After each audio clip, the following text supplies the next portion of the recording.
in. All right. Hey, we're live. We are fucking live. What's up, brother John? Fuck Lefty. That's right. That's all I got to say. Absolutely. Fuck Lefty EDC. That dude is an What's ass hack. he is Yeah. a true 100% grade A twat waffle. Yeah. Y'all have to forgive me for being shirtless. As y'all know, y'all heard me complain many times. I get really hot and sweaty because I'm a fat bastard. So I just decided to forego the clothing for tonight's live, other than the sexy woman chasing hair. And you know, like what, 70% or something of 75% of your body heat escapes through your head, so you're just as hot with as you would be without a shirt on. I feel good. So we'll You find look out. good. Yeah. You look good. My damn pants are shrinking. All right. So to get this started, about the title, some of you may or may not know. If you've been around long enough, you probably already have the knowledge that Kevin and I are arch nemesis. There's nothing that Kevin says that I agree with. There's nothing that Kevin recommends that I would own if it was free.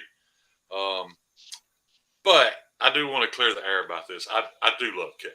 Uh, how all this came about was a couple of days ago. I posted a video about how I was a little butthurt about kind of being labeled as an asshole, for just wanting to make sure people got the facts about things.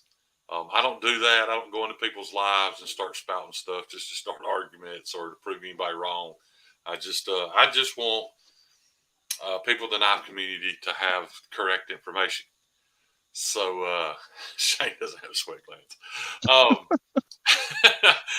So anyway, so I go into Kevin's live last night, in a very peaceful and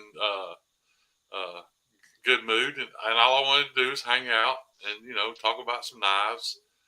And as soon as I started commenting positive comments about the knives being shown, Kevin kind of laid into me about, oh well, you can't like this knife because you hate Chinese stuff, and you can't like this knife because they're all made in the same plant. Guys, that's all an inside joke, kinda.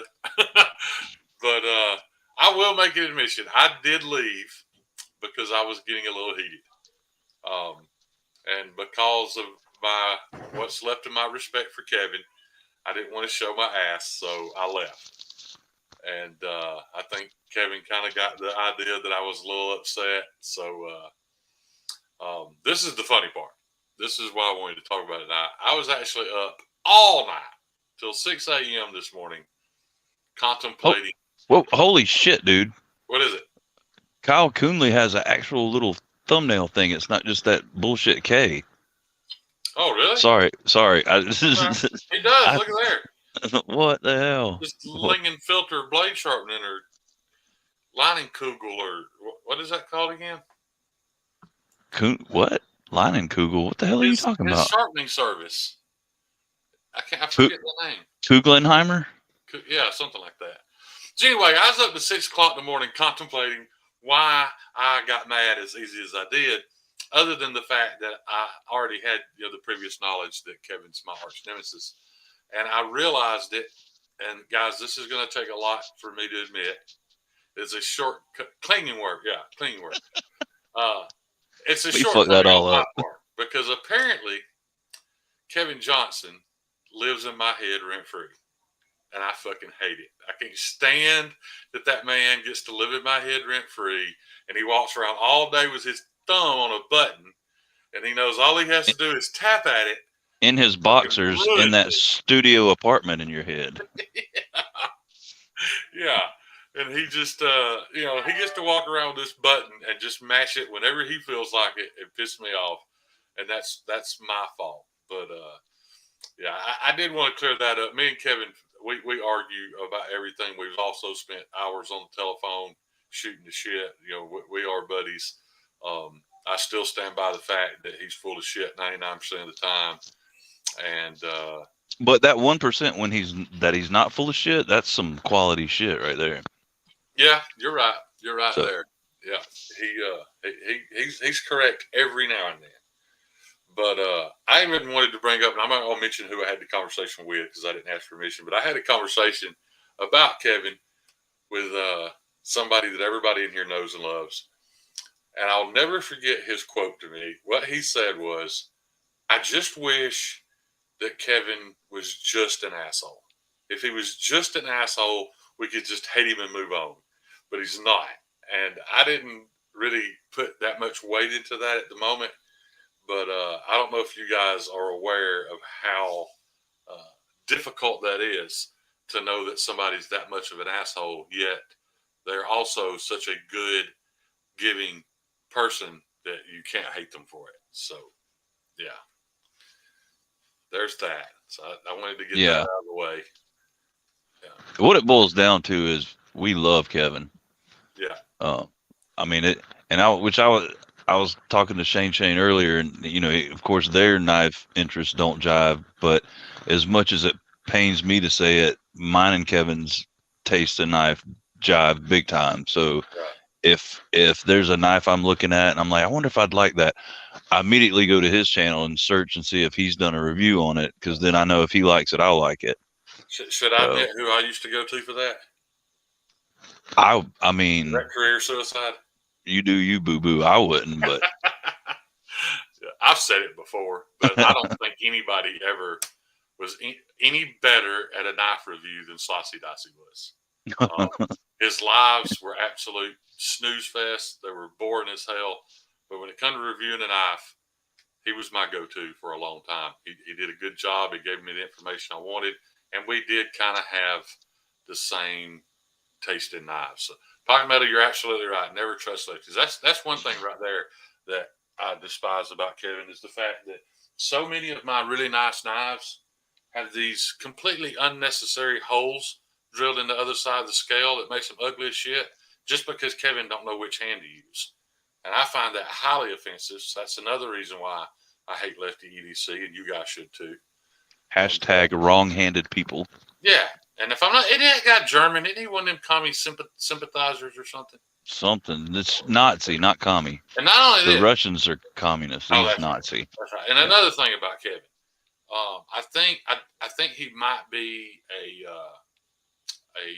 a cybernetic organism. I don't believe he's human, because nobody's hair changes that much from Wednesday to Saturday.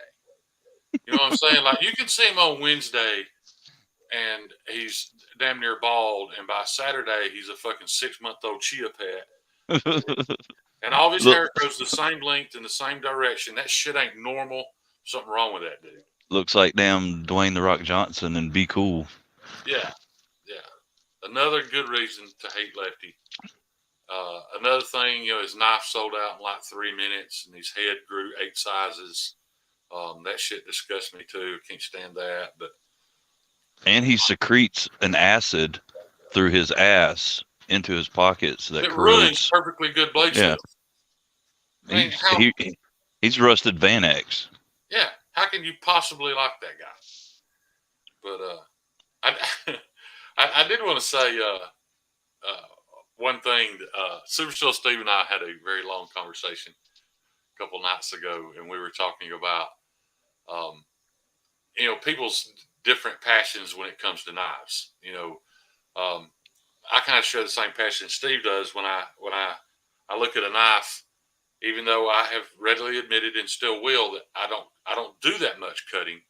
If I get a super steel, I want it to perform at its peak level. That's important to me. Now, I've heard Kevin and many other people say it's not important to them because, I mean, what do we really use our knives for? Opening Amazon packages? Well, if that's the case, Yeah. how can you spend 15 minutes during a 35-minute, way too damn long knife review bitching about a hot spot on the pocket clip? How did you possibly experience a hot spot cutting a 6-inch piece of tape and putting it back in your pocket? He was simulating what it would be like if you do hard If you work with actually it. did work with it. Yeah, you It do was a that. simulation. Yeah, little hand simulation. Like if I was to, really bear down on something and just try, what would it feel like? And you just kind of squeeze it a little bit. But he never actually does that. No, I mean, why would you? Yeah. Another reason to hate lefty EDC. Yeah. And, or bitching about ergos. How important are ergos if all you're doing is slicing some tape and putting it back in your pocket? If I mean, even for that fact, how important is the action? If all you're doing is cutting an Amazon box every now and then with it. I mean, the action's actually freaking important, dude, because 75% of our enjoyment from knives is fidgeting with them. I mean, that's just 100%. That's facts. Right. I guess so. I'm never gonna get it. That's always gonna be the most important thing to me is how it cuts and how long it cuts. So, if that offends anybody, I apologize.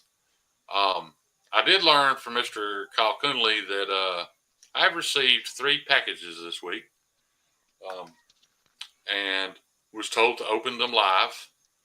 Um, so Kyle is supposed to inform me of what order to open these in, and I have them right here. So Kyle, if you're ready, I am. We make this happen. Get these things open. See what's in there. See what I had to wait nearly a week for.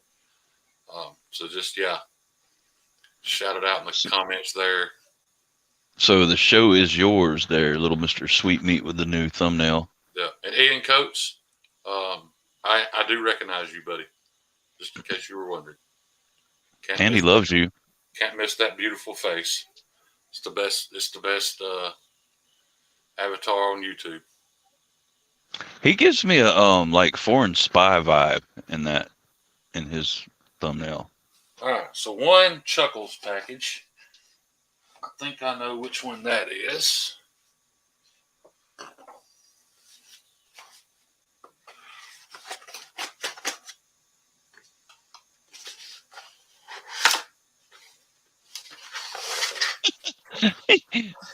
I love Knives says he hopes you're not wearing pants. Oh, I'm never wearing pants. So yeah, standard UPS flat rate box. He's full on Hank Hill and the tidy whities tonight. We have here a nice zipper pouch. So let's see what's within. There is a note here. I hope it's a love note. Let me read it first.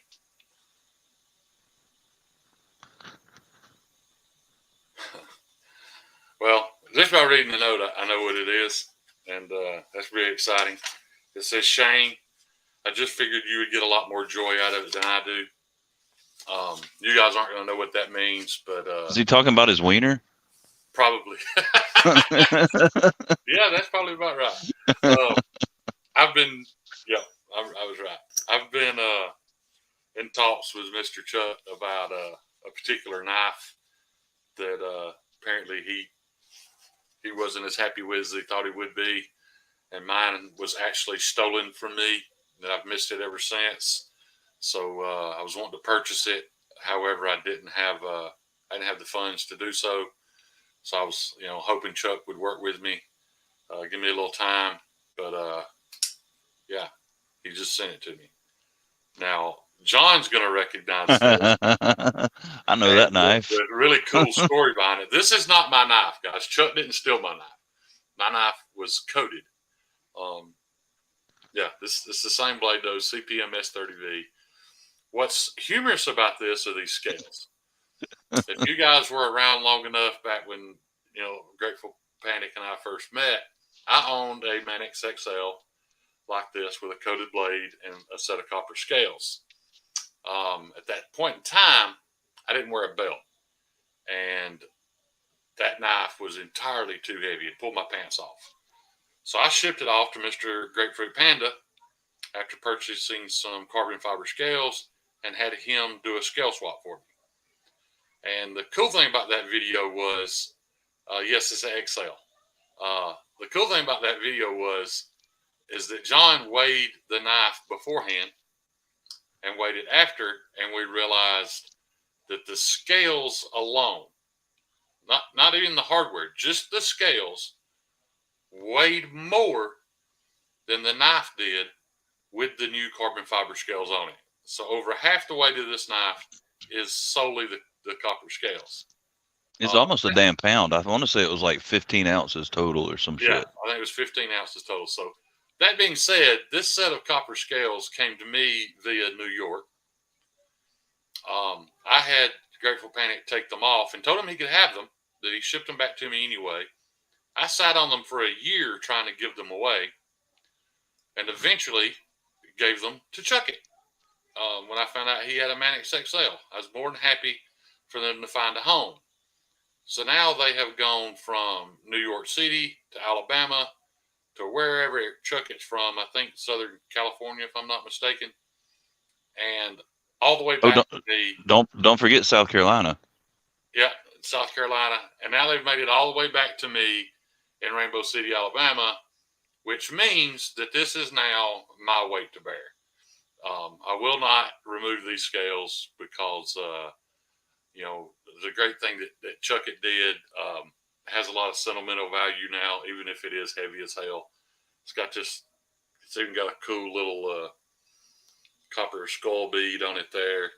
I love the Manic XL. I would have never gotten rid of mine. It was stolen out of my truck in a strip club parking lot.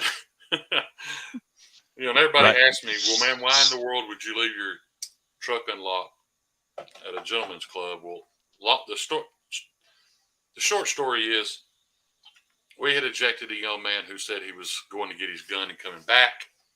So I went to my truck to get my firearm just in case because we weren't allowed to carry them. But after being told that I was going to be shot, I went and got my firearm. And in the haste of all that, forgot to relock my truck. So it was probably that guy, actually, that broke into my truck and stole my Manic XL. And I now have another Manic XL. And as a Spider Cove fanboy, I am tickled to death to have this. Chug it. That means the world to me, man. I appreciate the hell out of it. He says he put a hell of an edge on it, too. Let's take a look at that.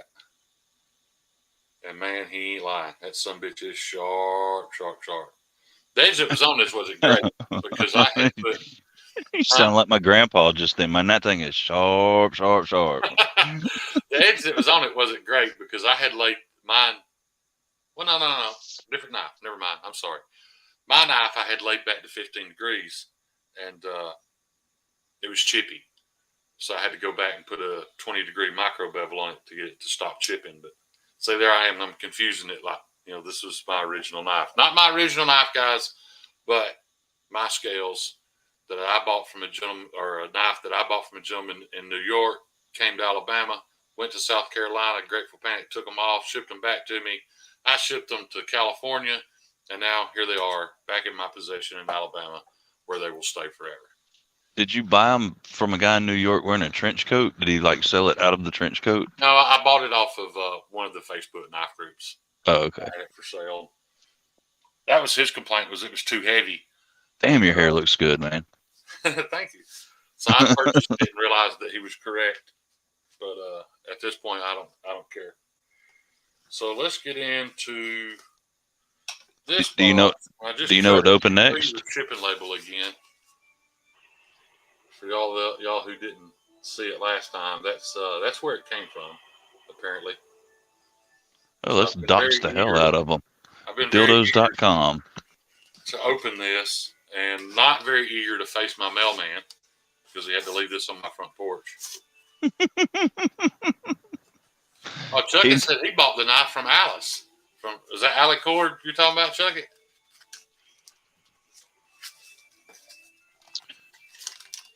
What's up, Lacey? You shithead. Hey, Lacey, how you doing, girl? I know What's going on? I know you heard I was topless and had to jump on here. Well, let's see. Is it the lack of shirt or the hair? He wrote on the inside too, open on live stream only.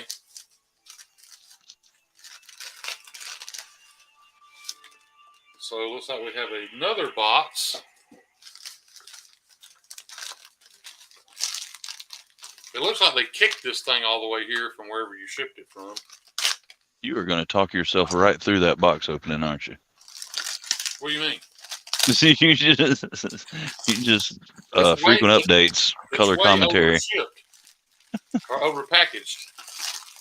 I'm going to cut this piece of tape right here. It's the safest dildo that's ever been shipped in the mail. Apparently somebody knew how they were going to treat the package. That's why this thing is going to get violated when it gets to its destination. It needs to have a safe space for a little while at least. Damn right. Okay, so we have more padding. and another box with more tape. Unboxing knife, Bradford Guardian 3, Rex 45. Very sharp, very nice knife. Doesn't fit my hand at all.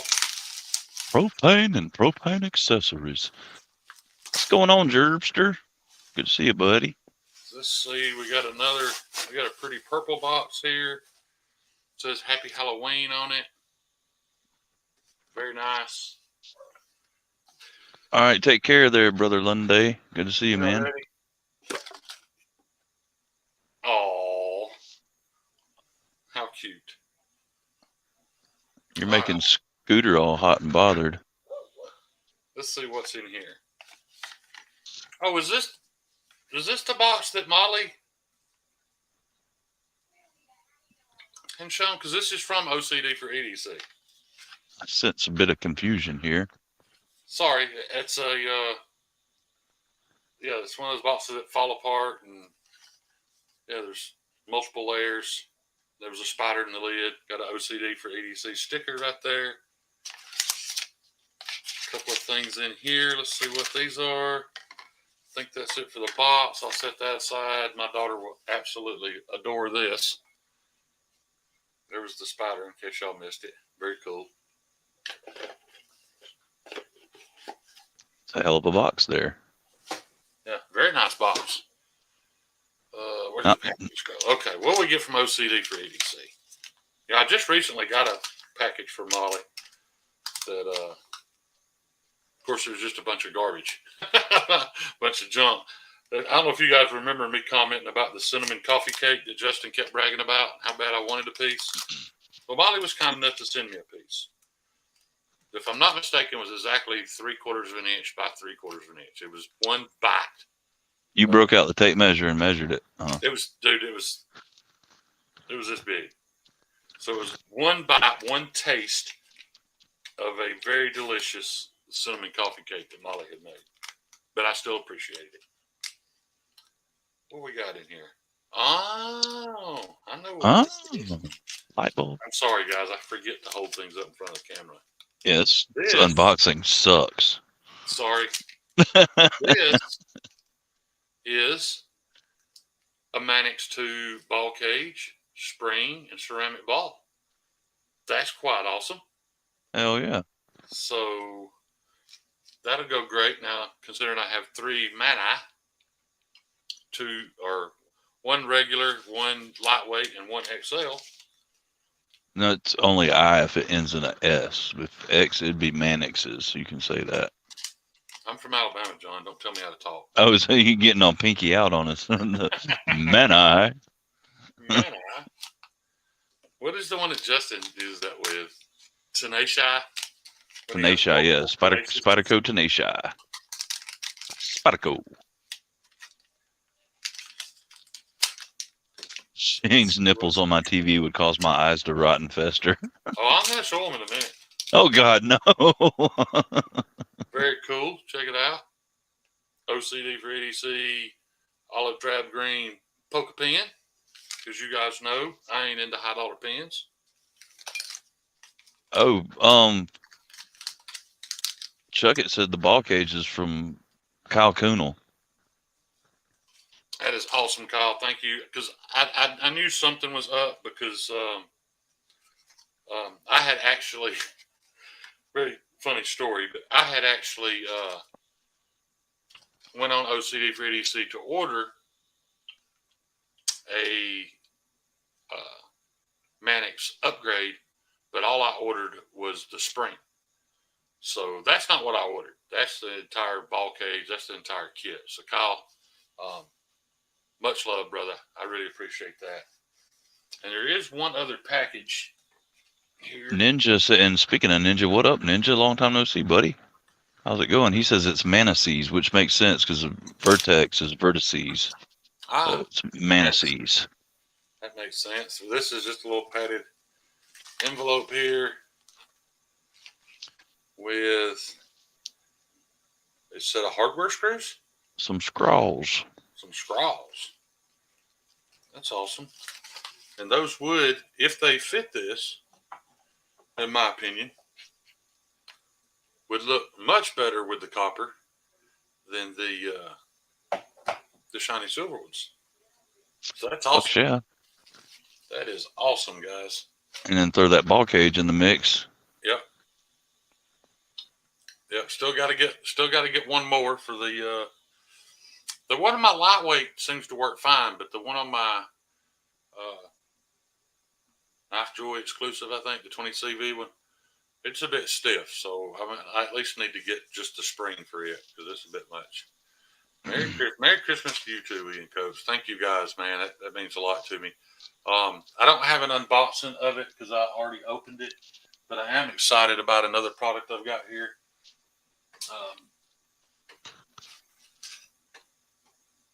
Trying to figure out what I did with it. Yeah, hang on just a second, guys, because I want to show y'all. So prepare for the nipple shot.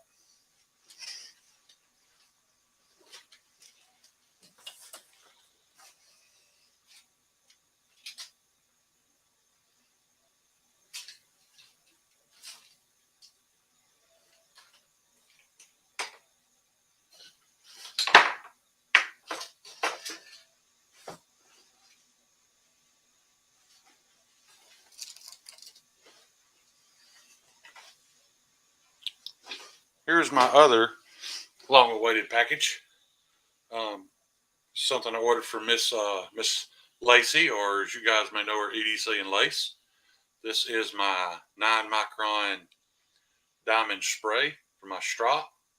I know Lacey's going to be mad at me because I haven't used it yet, but to be completely honest, I've been too lazy to clean the old cheap green aluminum oxide stropping compound off my strop because I definitely want to have the best experience with this that I can. I don't want anything polluting it. So I'm really excited about this. And guys, this is a good size bottle. I'm not going to show the other bottle of diamond paste that I have, but it's about the same price. And about the same size.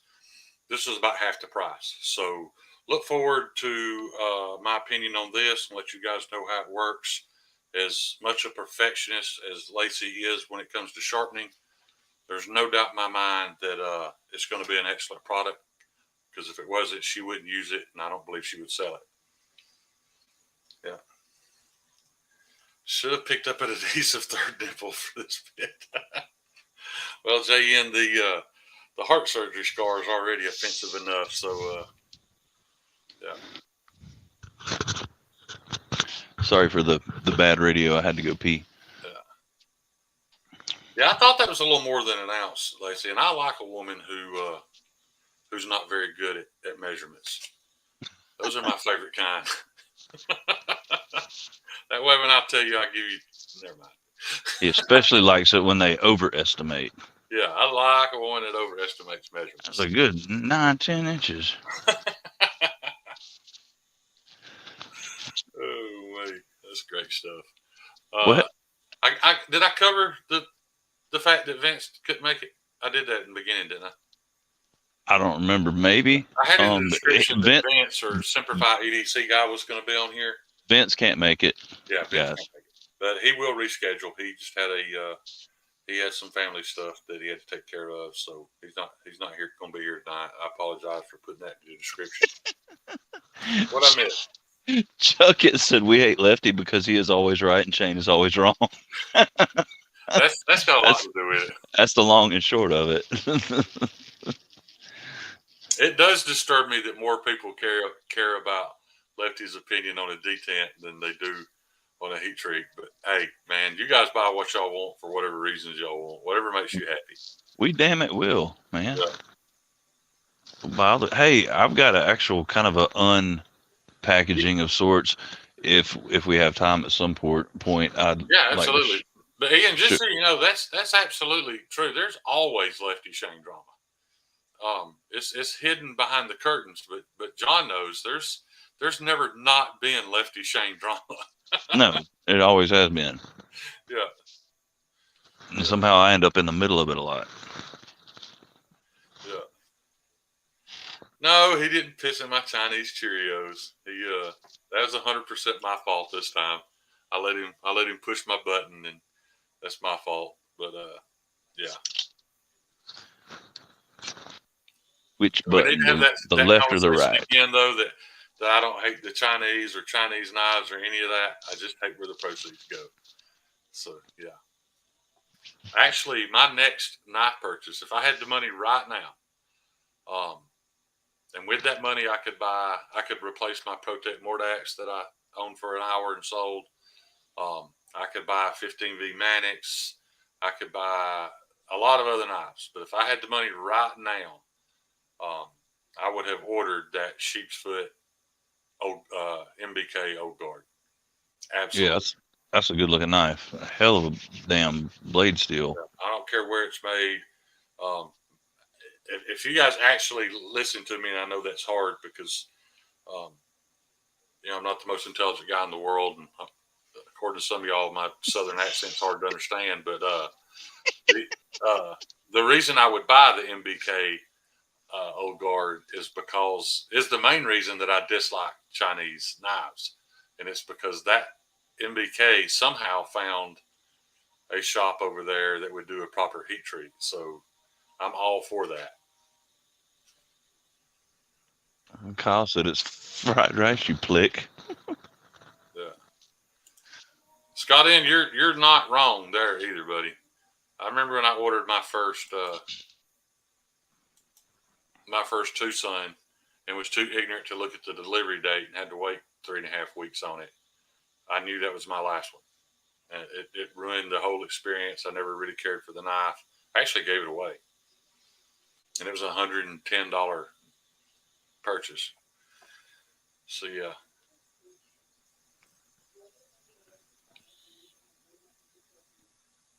I think they're calling you pasty white, Shane. Well, it's fucking January, guys. It's not like I've been laying out in the sun very often. Or ever. Yeah. Well, you do have that one beach photo. Yeah. That's a pretty good one. Yeah. A pretty That good little pose. got the sexy pose going on. Yeah. At least I didn't think about that. But Little to be twinkle in your honest, eye. I couldn't do that anyway. Um, I have some fine motor skill issues in the tips of my fingers. Just small things like that I can't really work with. That's why I sent that manage to John for the scale swap, and now he gets the honor of doing this ball cage swap too because I'd never be able to get it back together.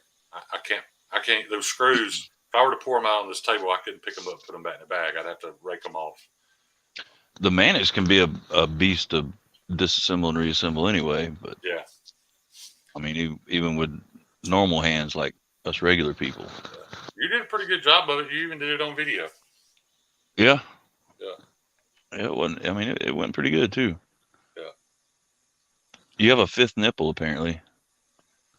Yeah. I think you were gone for that conversation. Yeah. I do got a buddy that's got a third nipple, just like a dog. It's down below the other one. He thought it was a mole, and the doctor informed him that it was a third nipple, and it's not all that uncommon.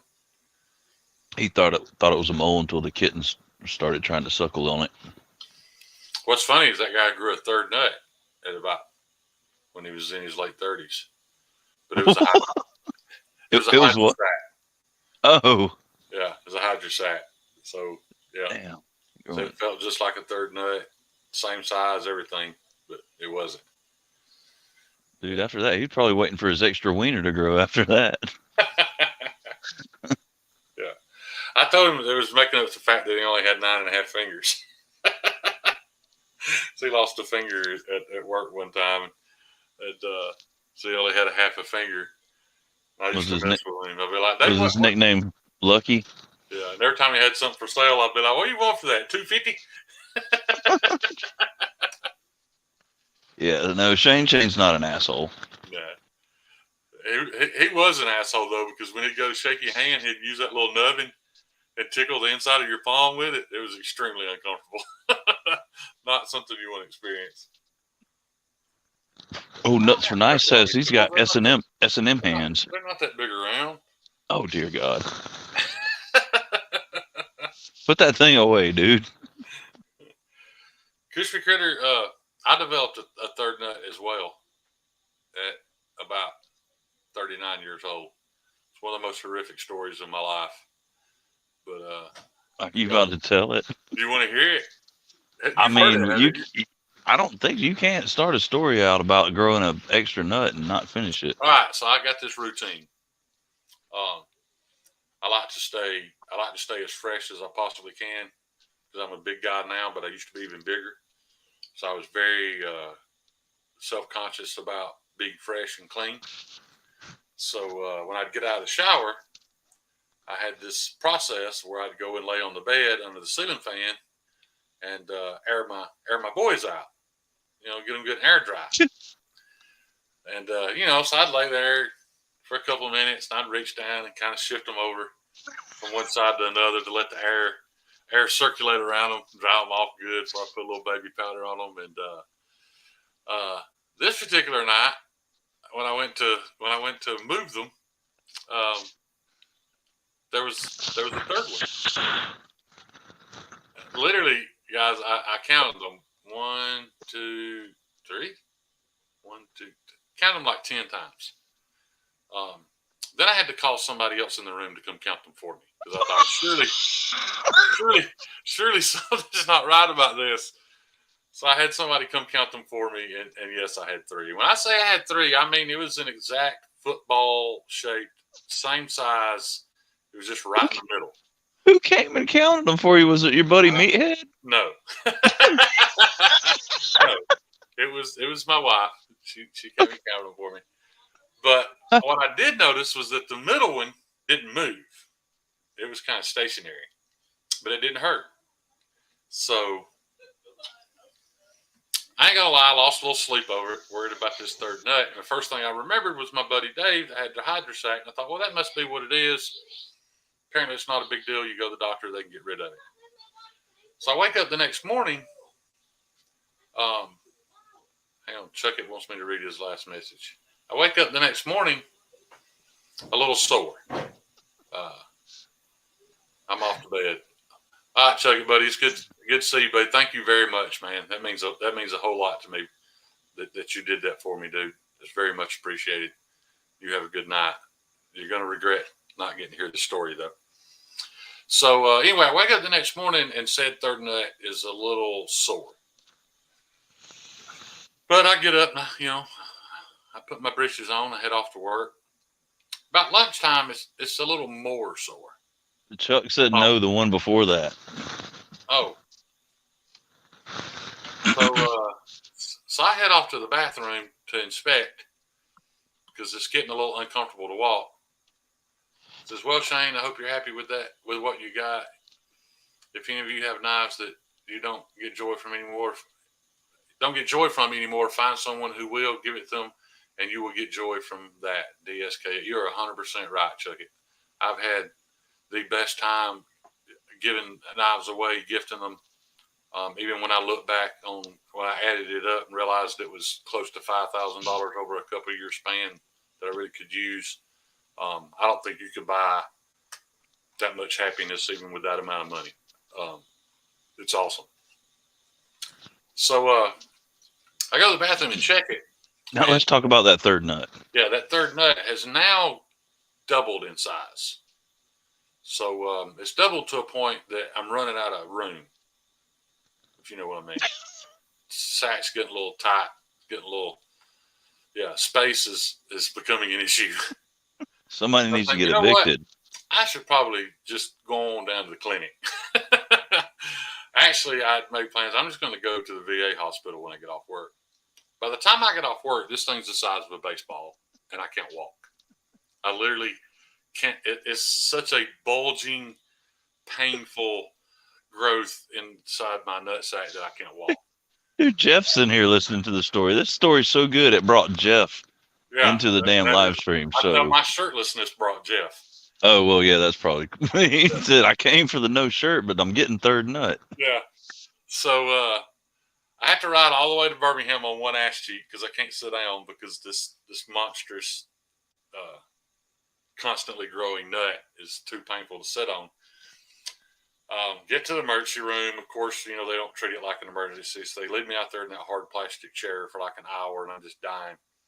This is where the story gets interesting. I have this buddy, not me, Ed.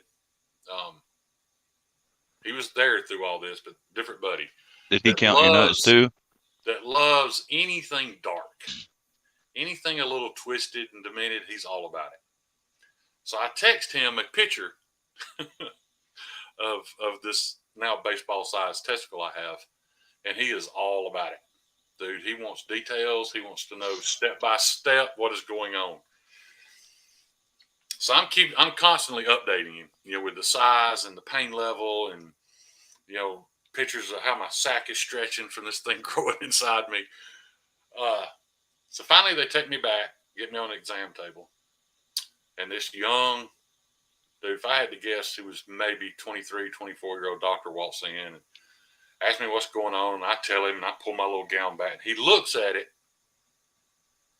and turns around and walks out. Didn't say a word. That's disconcerting, to say Yeah, the least. I'm just like, what's happening?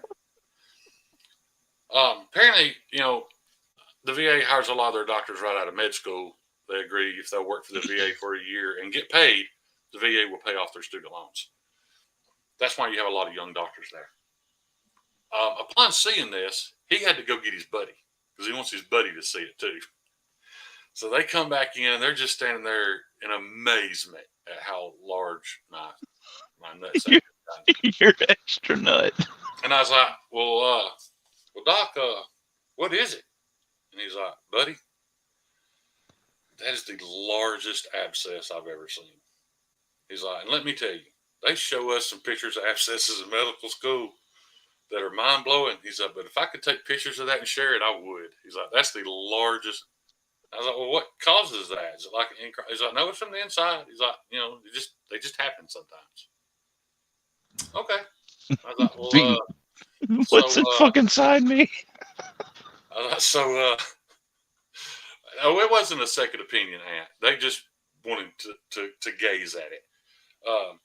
I said, so, are we talking about, like a real strong shot of some antibiotics, or he's got something like that? And he's like, oh, no, we got to drain that. So I asked him, I was like, but is there any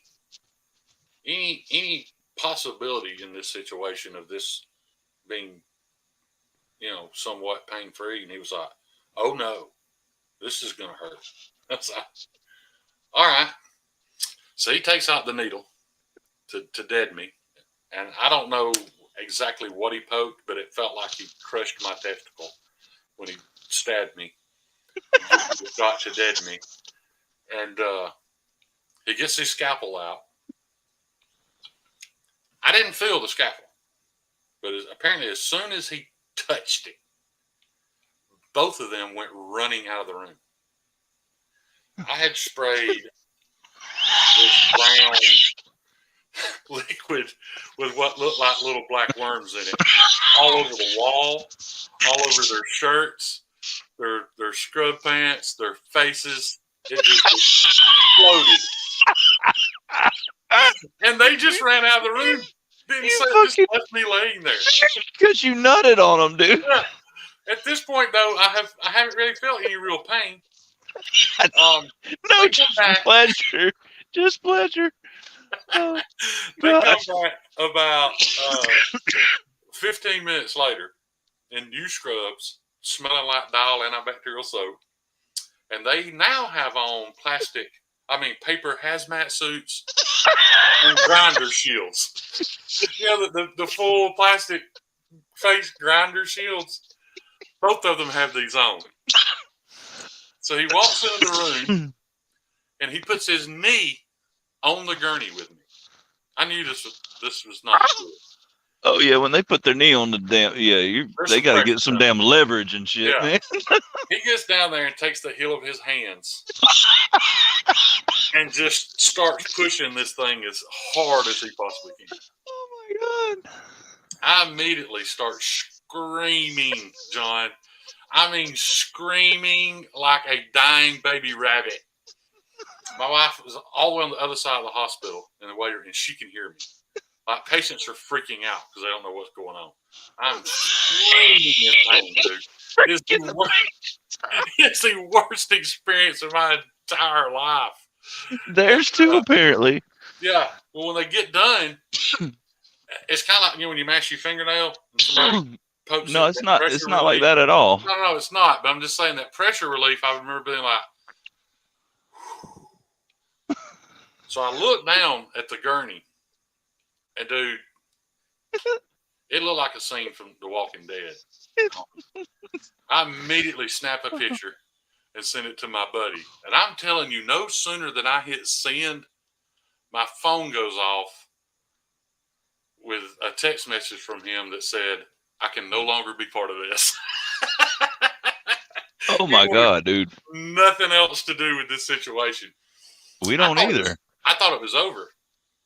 Well, they've got hazmat crews in there cleaning the walls and the floors, and then they proceed to tell me that that we're not done. We have to pack this thing. I didn't know what packing was. Huh. I remember the nurse came in with this bottle of packing. It's about the size of, yeah, almost exactly like this. It's just your standard 30-day prescription bottle size. And the Everybody doctor, in the chat is going, wait, I thought we were hating on Lefty. We didn't sign up for this shit. yeah.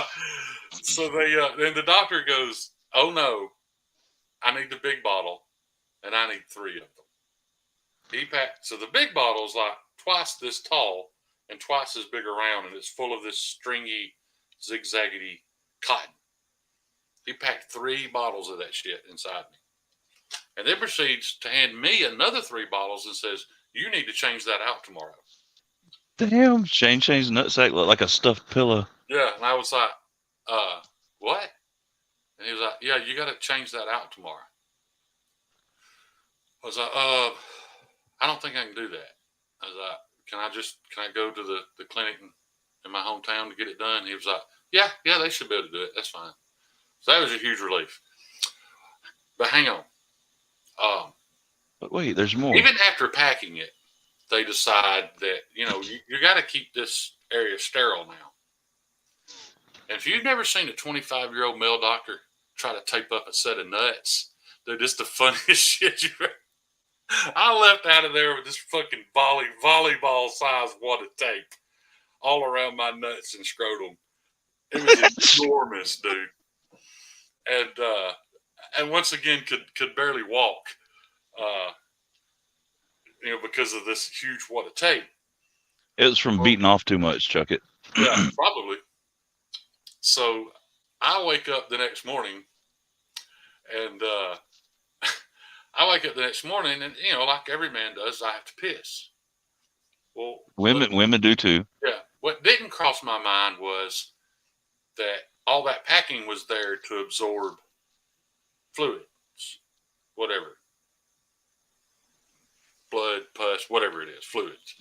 We could have stopped at So fluids. yeah, I get up and I had put on boxer shorts that night because my regular underwear wouldn't fit with this volleyball in my crotch. And right as I get to the toilet, as soon as I touch the top edge of my boxer shorts, they fall straight to the floor with this 20-pound soaking wet wad of tape. And I'll never forget the feeling of that packing coming out of my nutsack and went and I ain't gonna lie, it felt awesome. So it all just falls to the floor, and I stand there and watch all this string come out of me. Luckily, luckily, I go straight to the doctor after this happened, and literally, he had to get a mirror to show me because from the time that it all fell out to the time that I got the maybe an hour, hour and a half later, there was no sign of an incision, no hole at all whatsoever, not even a red mark. It's like it never happened.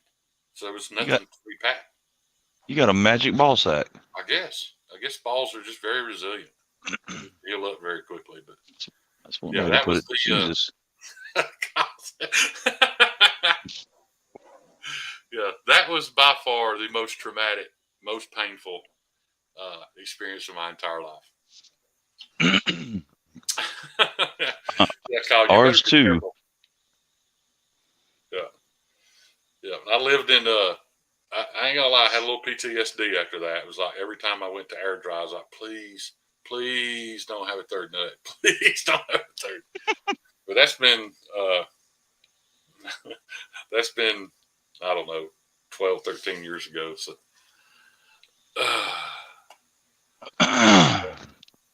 Well, damn, that took it out of me a little bit. did it? Was Yeah, it that a did. little I got nut? Hey, yeah. I've It's got some funny. good. I've got a good nut story, but we can save that for another one. That one, mine pales in comparison to that. Yeah, I've been through some shit in my life, man. I tell you what, stuff that men just shouldn't have to experience. Or women. Yeah, or women. Yeah, yeah. Never did. They wouldn't or couldn't tell me how it happened or why it happened. Because trust me, if there was a way to prevent it, I was going to do that. But no, nothing. Yeah, yeah, JN, just like rope in cartoons. It literally.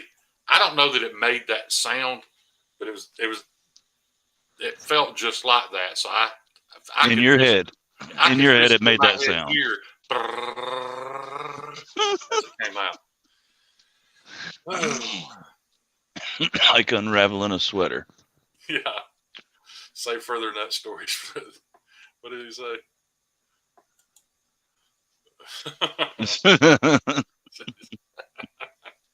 Goner said he is forever changed. Life lesson: never air dry. Right. Yeah. And when I say I took pretty good care of that area, I really did. I made sure. So I don't know how that happened, but apparently it was because I thought well, maybe it's like an ingrown hair, but there was no head. It wasn't like there was a bump. Okay. It was all internal.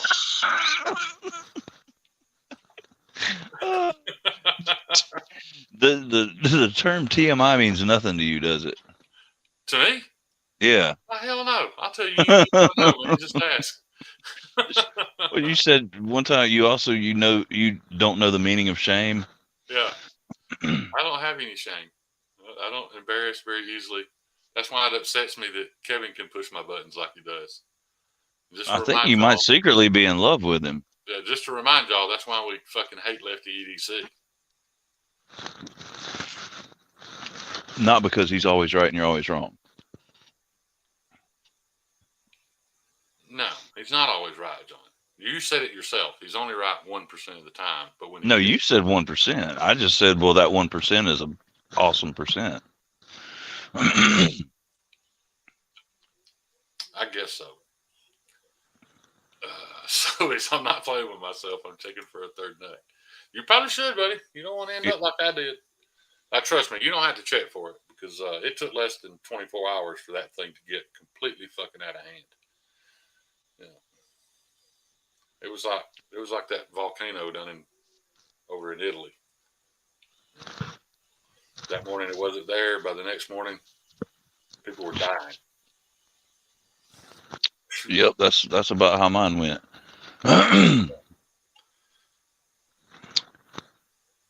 Those are called herp, not ingrown hairs, Shane. I've never had the herp. I was tested full spectrum tested 5 times in a 6 week period. You remember me telling you that? Yeah. It's weird when the doctors just refuse to believe that you don't have an STD. They're like, oh no, that's an STD. No, it's not. Tested me 5 times. Have you ever had that done? They shove No, that. I mean They not shove five that thing times, but probably they got one look at your fucking hat and hairdo, and they're like, he's got a STD. in. Yeah, They refuse to believe you didn't. yeah. They come to that conclusion without knowing the nut story. Well, I mean, that's saying something, really. Yeah, One look at you, and he's got a STD. yeah. That's the same doctor actually that I went to get the packing redone that couldn't even find a hole that when I went back a few years later for another issue, just looked literally had me drop my drawers, looked at me and went, "That is the herpes," and walked out of the room. That was it. Didn't tell me what it was going to do about it or nothing. Just that is the herpes and walked out of the damn room. I had to come home and explain that I had herpes. try that out for size. See how fun you have with that, telling no lady you got the herpes. Yeah, but it wasn't. I knew it So, wasn't. I mean, was that the end of it? He never came back. Nobody ever came and gave you like a course of treatment, No, or that's the VA. It don't work that way. I just got it in the mail a few days later, an appointment with a urologist for further testing. and they said you didn't have the herpes. I even went to a local emergency room because I didn't want to wait, and they shoved that Q-tip up in me, which feels really good. Not compared to the nut story, but it still sucks. That was a awkward moment too. The doctor got down on his hands and knees in front of me, and took it in his hand Oh, and did he? Yeah. yeah, Okay. shoved the Q-tip in it. And when he did, it hurt so bad. I grabbed his shoulders and squeezed. And when he pulled it out, he just looked up at me and he's like, "You can let go of me now." He said, "Boy, let go of my shoulders. I know what I'm doing." Yeah, Holy crap, dude! but I'm proud to say, Do you, have you ever had a normal doctor visit? no, came back completely negative. Yeah, yeah. I've not, man. Every time I've been to the hospital or doctor, it's been something crazy, man. I had my appendix taken out when I was in the Navy. I got really, really sick.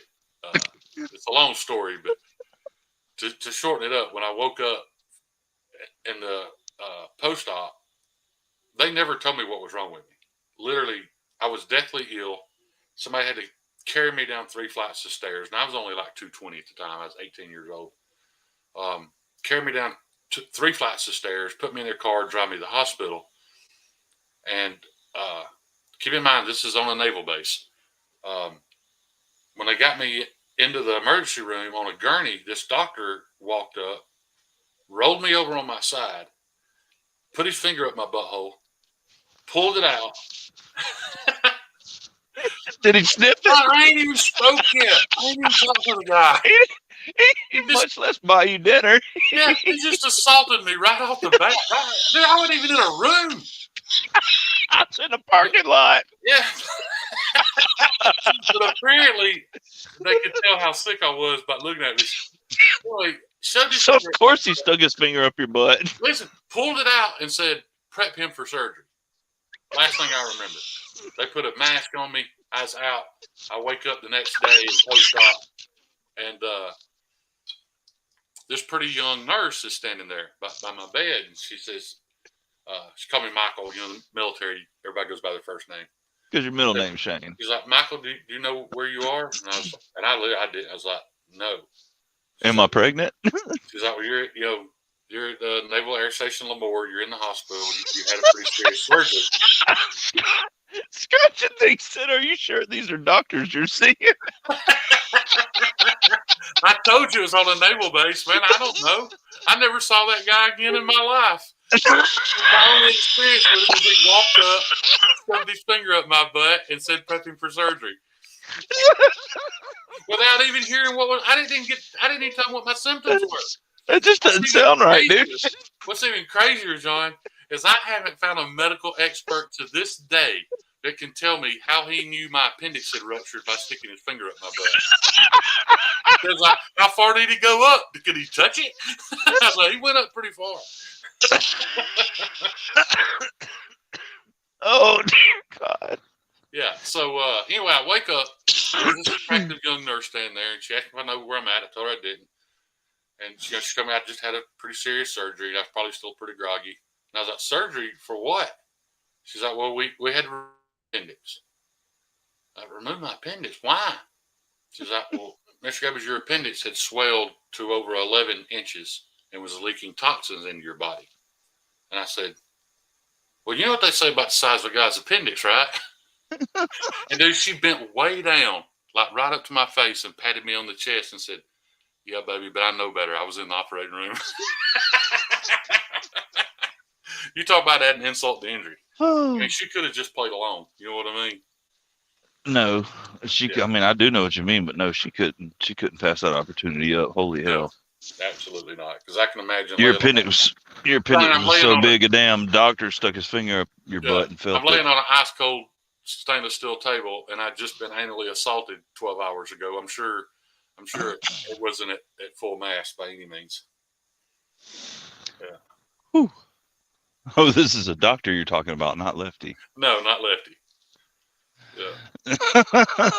But it would explain why he hates Lefty so much Yeah. if that had happened. Oh. Yeah. That doctor was left-handed.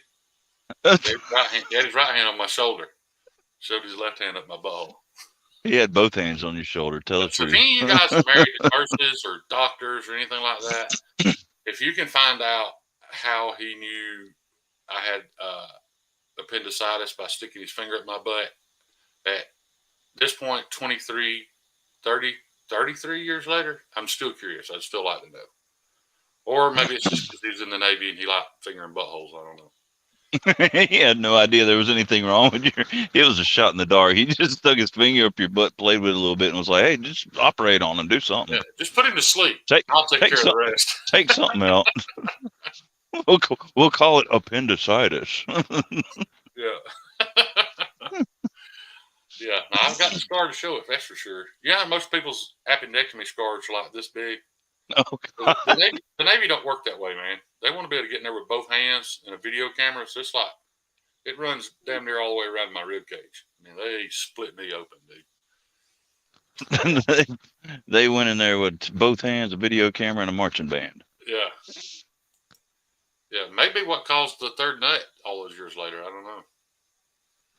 Probably But was. then you could be 100% right. I mean, it's not like I had a chance to ask him for his credentials. He just met me right there.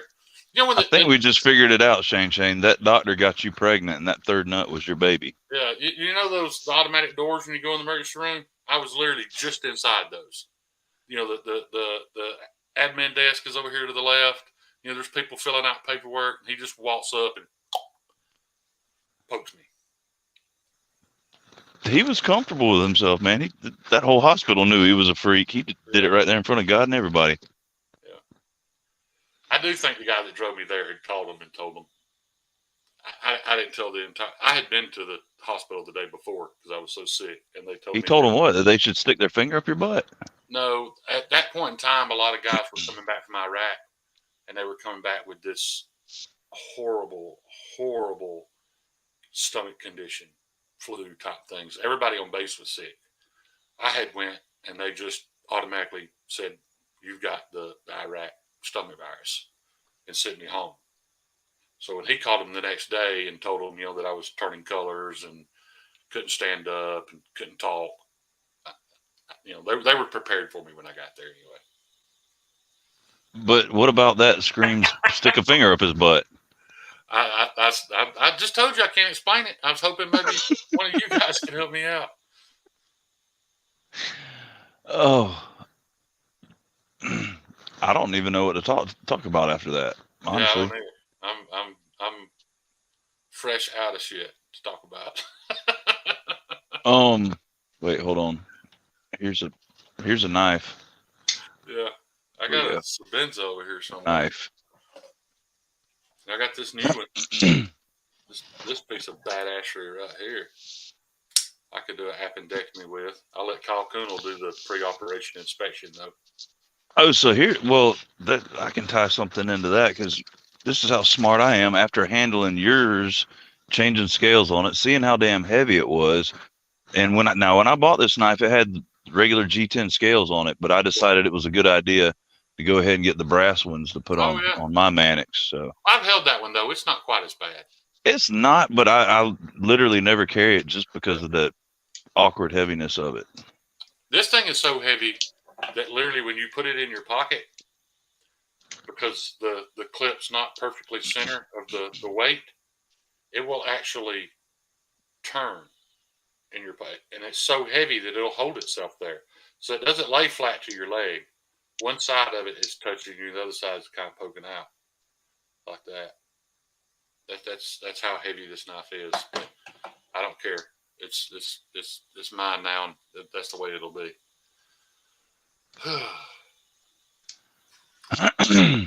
Well, I hope I didn't disappoint you guys with the boring stories tonight. But hey, well, there's an actual answer to your question. Charles Jones, the redneck nerd, said former medic, if it was ruptured, the infection leaked down the colon and would be apparent when he checked. Okay. Well, see, literally in 33 years, that's the only um, somewhat sound medical reason I've been given. Yeah. And so it was meant for you to tell that story tonight so you get an answer to your question. Yeah. I Answer. don't go any deeper, but the Navy ended up doing a whole case study on me because of what happened after I woke up. And That's what the by, doctor said when he stuck his finger up your butt. I don't want to go any deeper. but within 48 hours, I was actually able, even though within the first 24 hours, I didn't, there were times that I woke up that I didn't know my own name or where I was at, nothing. They But roofied you, dude. within 48 hours, I remembered everything. I could recite conversations that they had during the operation. Um, and the only reason they believed me was because uh, I thanked them for the music. And the doctor's like, "What do you mean the music?" And I was like, "Well, the nurse told you during the operation that she had just purchased the U2 Joshua Tree album and had it with her, and you had her open it and put it in the CD player." And he was like, "There is no way you should know that." So, dude, I had all kind of interviews, and all they could come up with after the fact was that the toxins in my body had reacted with the anesthesia, and somehow I didn't feel anything, but somehow I was awake during all. I was conscious. I was mentally conscious. Couldn't see or feel anything, but I heard everything they talked about while they were doing it. Do you realize you're a medical mystery, dude? Yeah, I left Uh, out. I left out a pretty traumatic the day before. I woke up after the situation with the nurse and her embarrassing me when I went back to sleep. I woke up several hours later in this post-op room that was about the size of a basketball court, and there was probably 40 beds in there, and I was the only person in the room, like in the bed right in the middle of the room, and the lights were off, and there was barely any light coming through the shades. Now, John, you're my age. You're in the military, No, I'm not quite. I'm a little bit younger now. a Come little on. bit younger than me, but you're in the military. When you think of laying in a dark, large room full of hospital beds, and you're the only patient laying there, immediately Metallica 1 came to mind Yeah. because I didn't know my name. I didn't know who I was, where I was, what had happened to me, nothing. All You I could knew, you all couldn't I remember knew, anything. no, You couldn't tell if it was real or a dream. no, I was Huh. scared to death. All I knew was I had to pee. So I look and I've got an IV stand there. So I grab it and stand up and I start walking towards the light, the little hole in the window with the lights coming through. And I get to it. As soon as I go out that door, there's a bathroom on the right. So I go into the bathroom That's a CCR song. and I start urinating. And as soon as I do, I pass out. I wake up sometime later. I don't know how long I was laying there, but I wake up later and I'm freezing cold and soaking wet and covered in blood. I'd pulled the IV thing out of the hose out and it was pumping blood onto my chest, but I was soaking wet because I'd laid there pissing straight up, just pissing all over myself. So, it's funny now, but it was scary then because, like I said, dude, I didn't even know who I was. I had complete amnesia. Had no recollection of why I was there or what was. I honestly God thought I was dead, and I saw that red string that said something about pull for nurse help or something. So I reach up and pull it, and about a minute later, this little 105-pound Filipino guy comes in the room and looks at me, and once again turns around and walks out, which freaked me out too. You know, I was literally scared to death because I didn't know what was going on. But he had left because he knew he couldn't pick me up. He had to go get help. So he goes and gets another little bitty tiny Filipino nurse.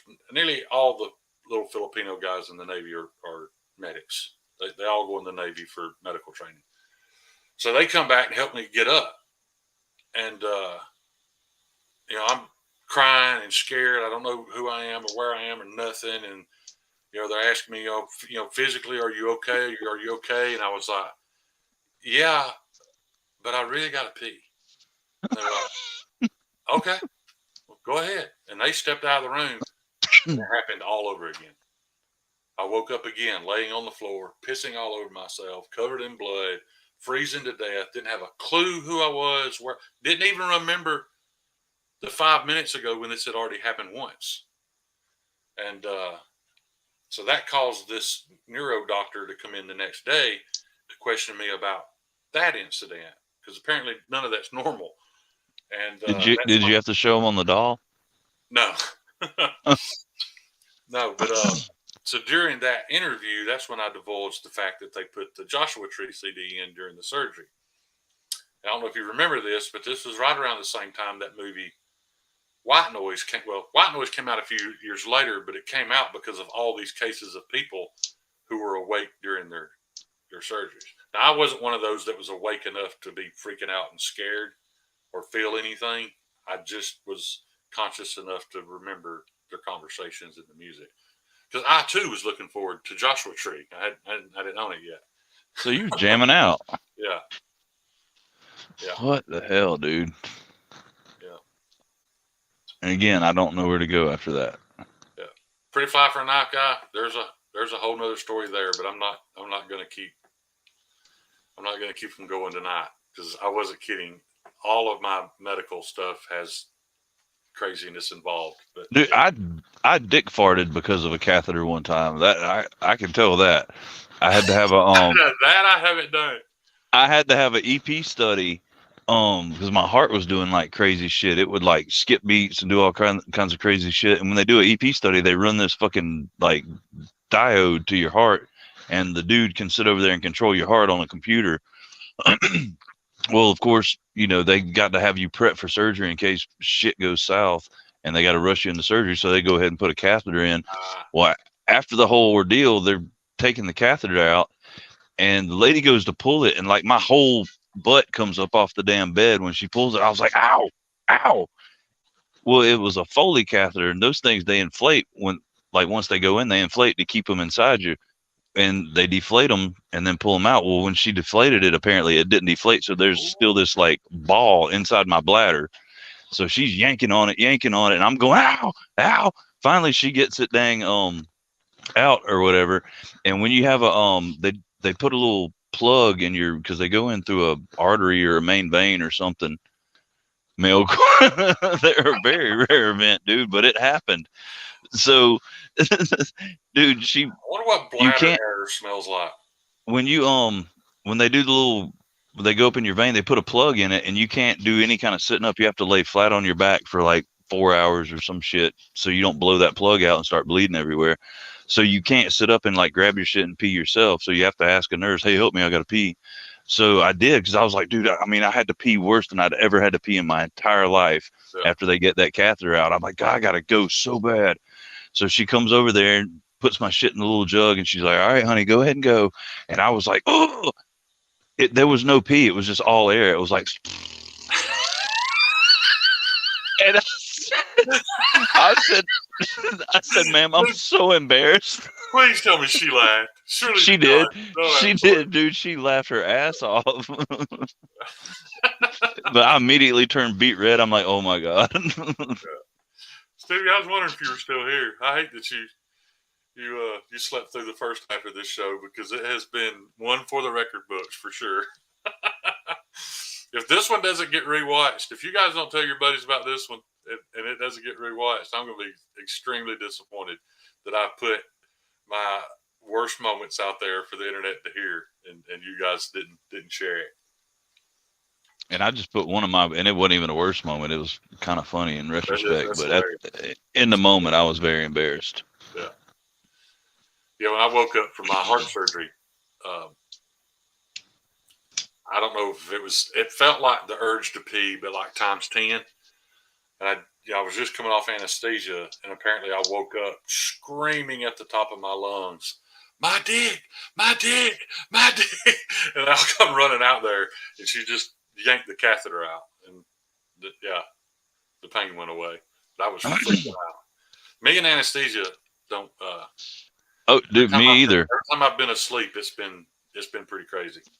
I don't do well with it either because my big surgery I had, which it was my fault because the day the surgery was supposed to happen, I didn't know what was going on. They hadn't really told me anything, and I was cool with it, just floating along. And then the little guy getting me ready for surgery tells me what is actually going to happen, and it freaked me out. And then they postponed it till the next day, so I spent that night in the stairwell of the hotel slamming fucking deuces and eating Xanax like Tic Tacs up until a few hours before the surgery.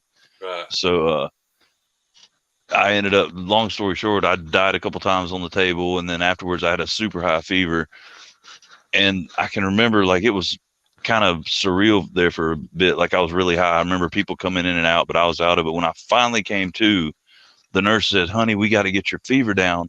I'm gonna give you some Tylenol." And I can remember croaking, thank God, because I'm dying of thirst. And she was like, "Well, no, we can't give you any water." I said, "Well, how the hell am I supposed to swallow the pill then?" And she got so sympathetic. She said, "Honey, it ain't a pill."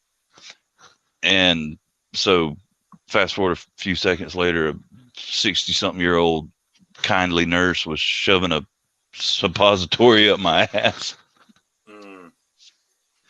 Yeah, I And don't so, swallow. yeah, I don't do well with it. After that, whenever I have the option, I don't do general anesthesia anymore.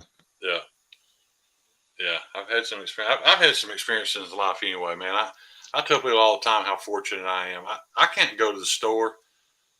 Literally, I can go to the store to buy a loaf of bread, and I'm going to run into two prostitutes that owe me money, a meth dealer, and a legless homeless lady. And And a there's just doctor trying to always shove an his finger event. up your butt.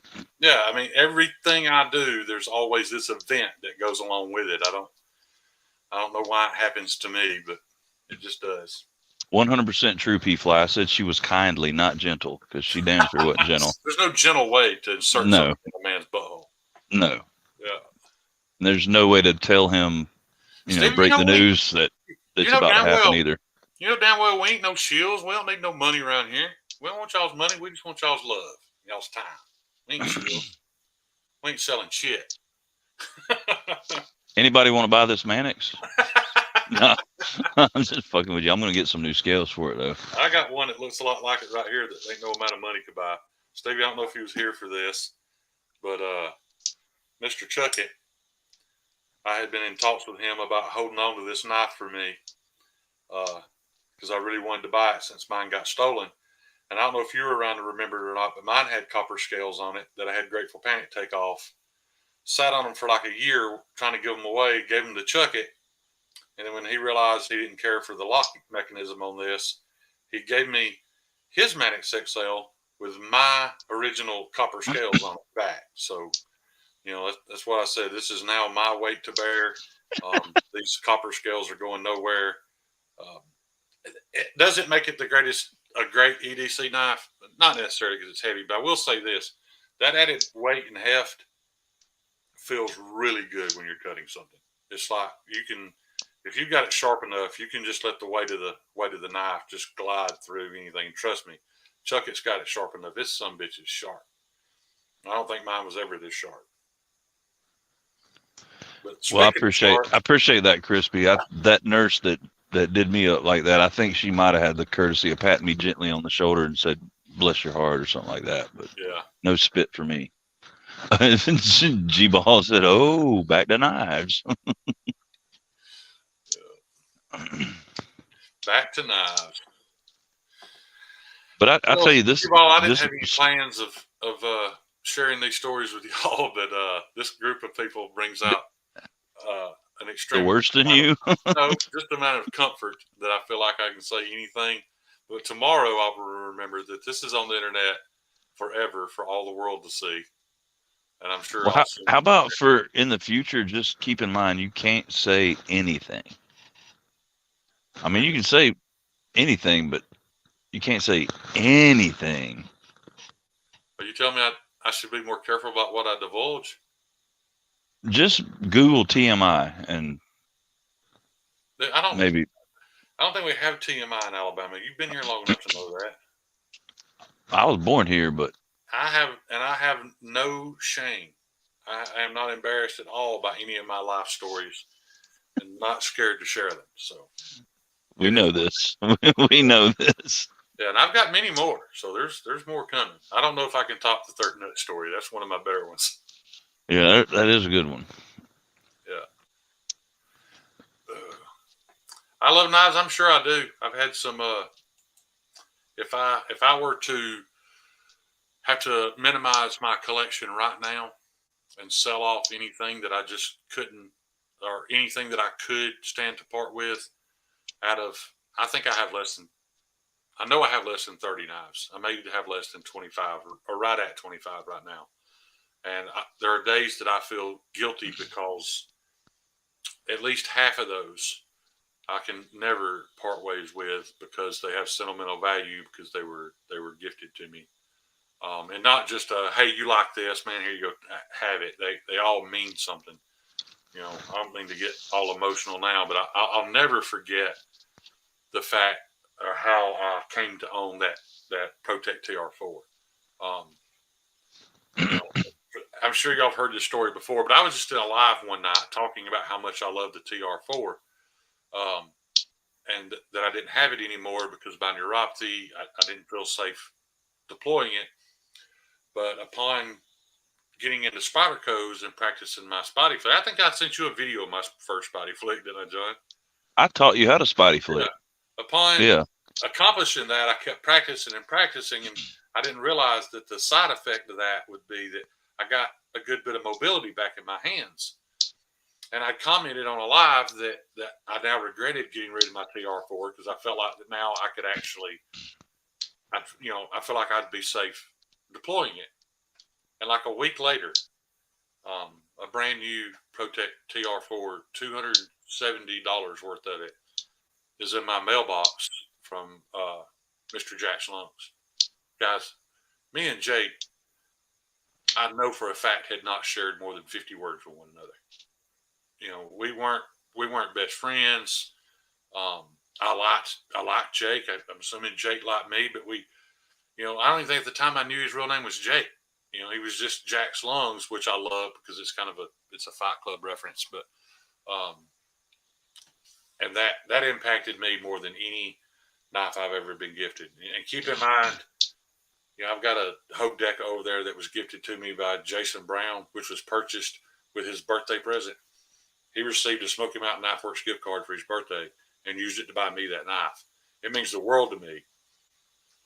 The only difference is I had mentioned wanting a Deca, and Jason reached out to me first and asked me if it was okay if he bought me one and all that stuff. What I'm getting at with Jack's Lungs, totally unexpected.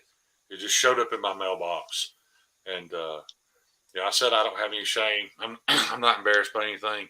I shed tears over that, man. Jake's a beautiful human being on the inside because that's an ugly motherfucker. Yeah, you're absolutely right, Stevie. He is a one of a kind human being, and I've been blessed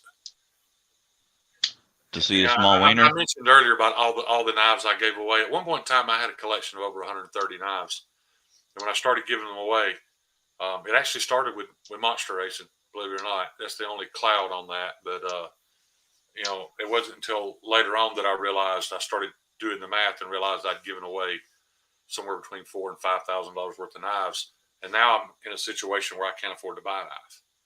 But I don't know if karma is a real thing. I don't know what you call it, but the rewards that I've reaped since from people in this community is mind blowing. You know, Grumpy did the same thing. I asked Grumpy to hang on to that native salt for me till I could afford to pay for it. 10 days later, it's in my mailbox. That's when I knew this was a special group of people. Yeah, there's some ridiculous bastards in this community, for sure. Stephen Clare, there ain't nothing better than having a credit. Son, you're on top of the world. You got a credit. You got a little bounce in your step, a little whistling a tune when you walk down the street. Yeah, you don't even spend it immediately. Like, I'm just gonna hang on to this for a little while. Hold on to that son of a bitch. I'm not walking around knowing you owed something. Just squeeze my nuts one time. Wait. Hold up, that might lead to that whole third nut dilemma again. Does anybody have any idea if the stuff we talk about is it going to get me demonetized one of these days?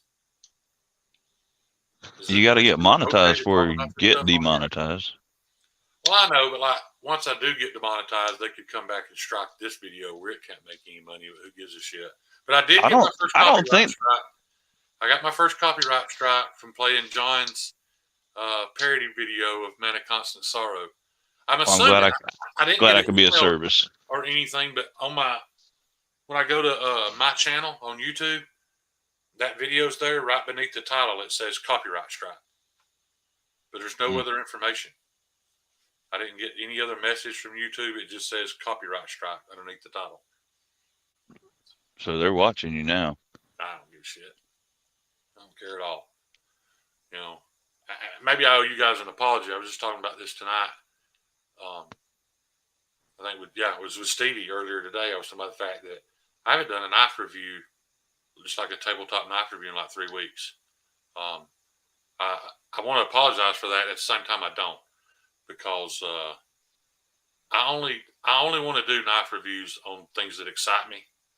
I haven't had anything new really that to be excited about, so I haven't done those videos.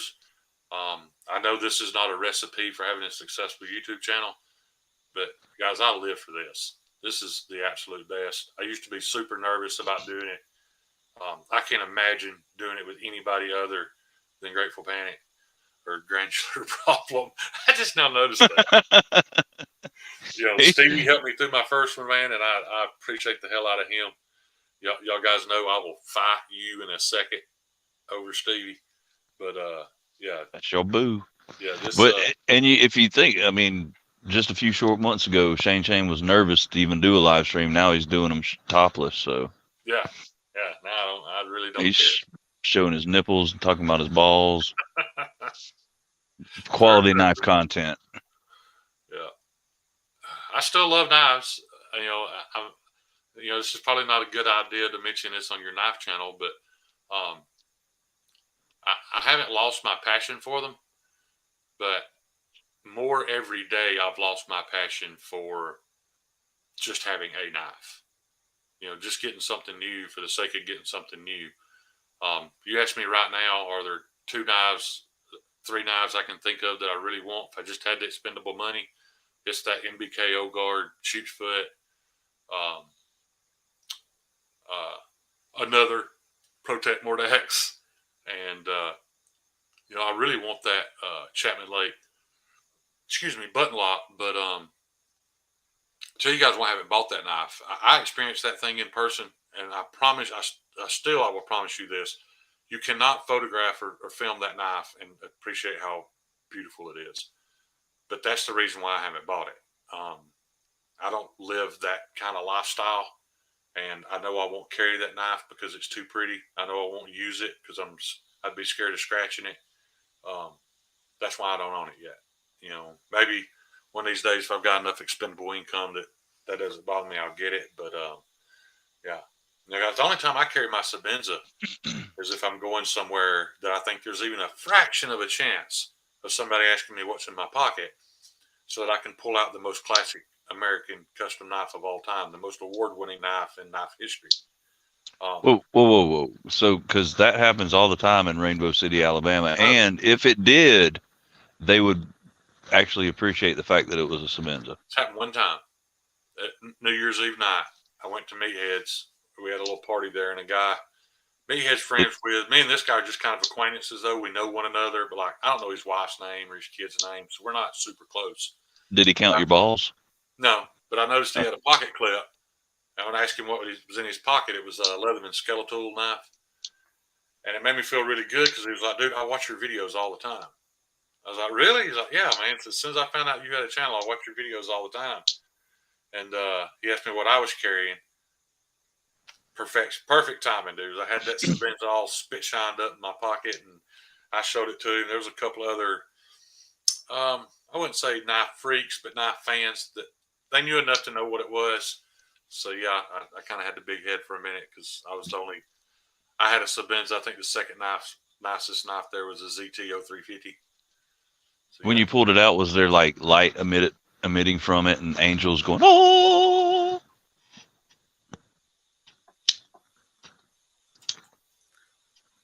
And I'll be honest with you, man. Um, I hate that that's the case with yours, but unless I can't open it, I don't care. You know, I'm no, I don't. I put very little value into a detent or action. I do appreciate it.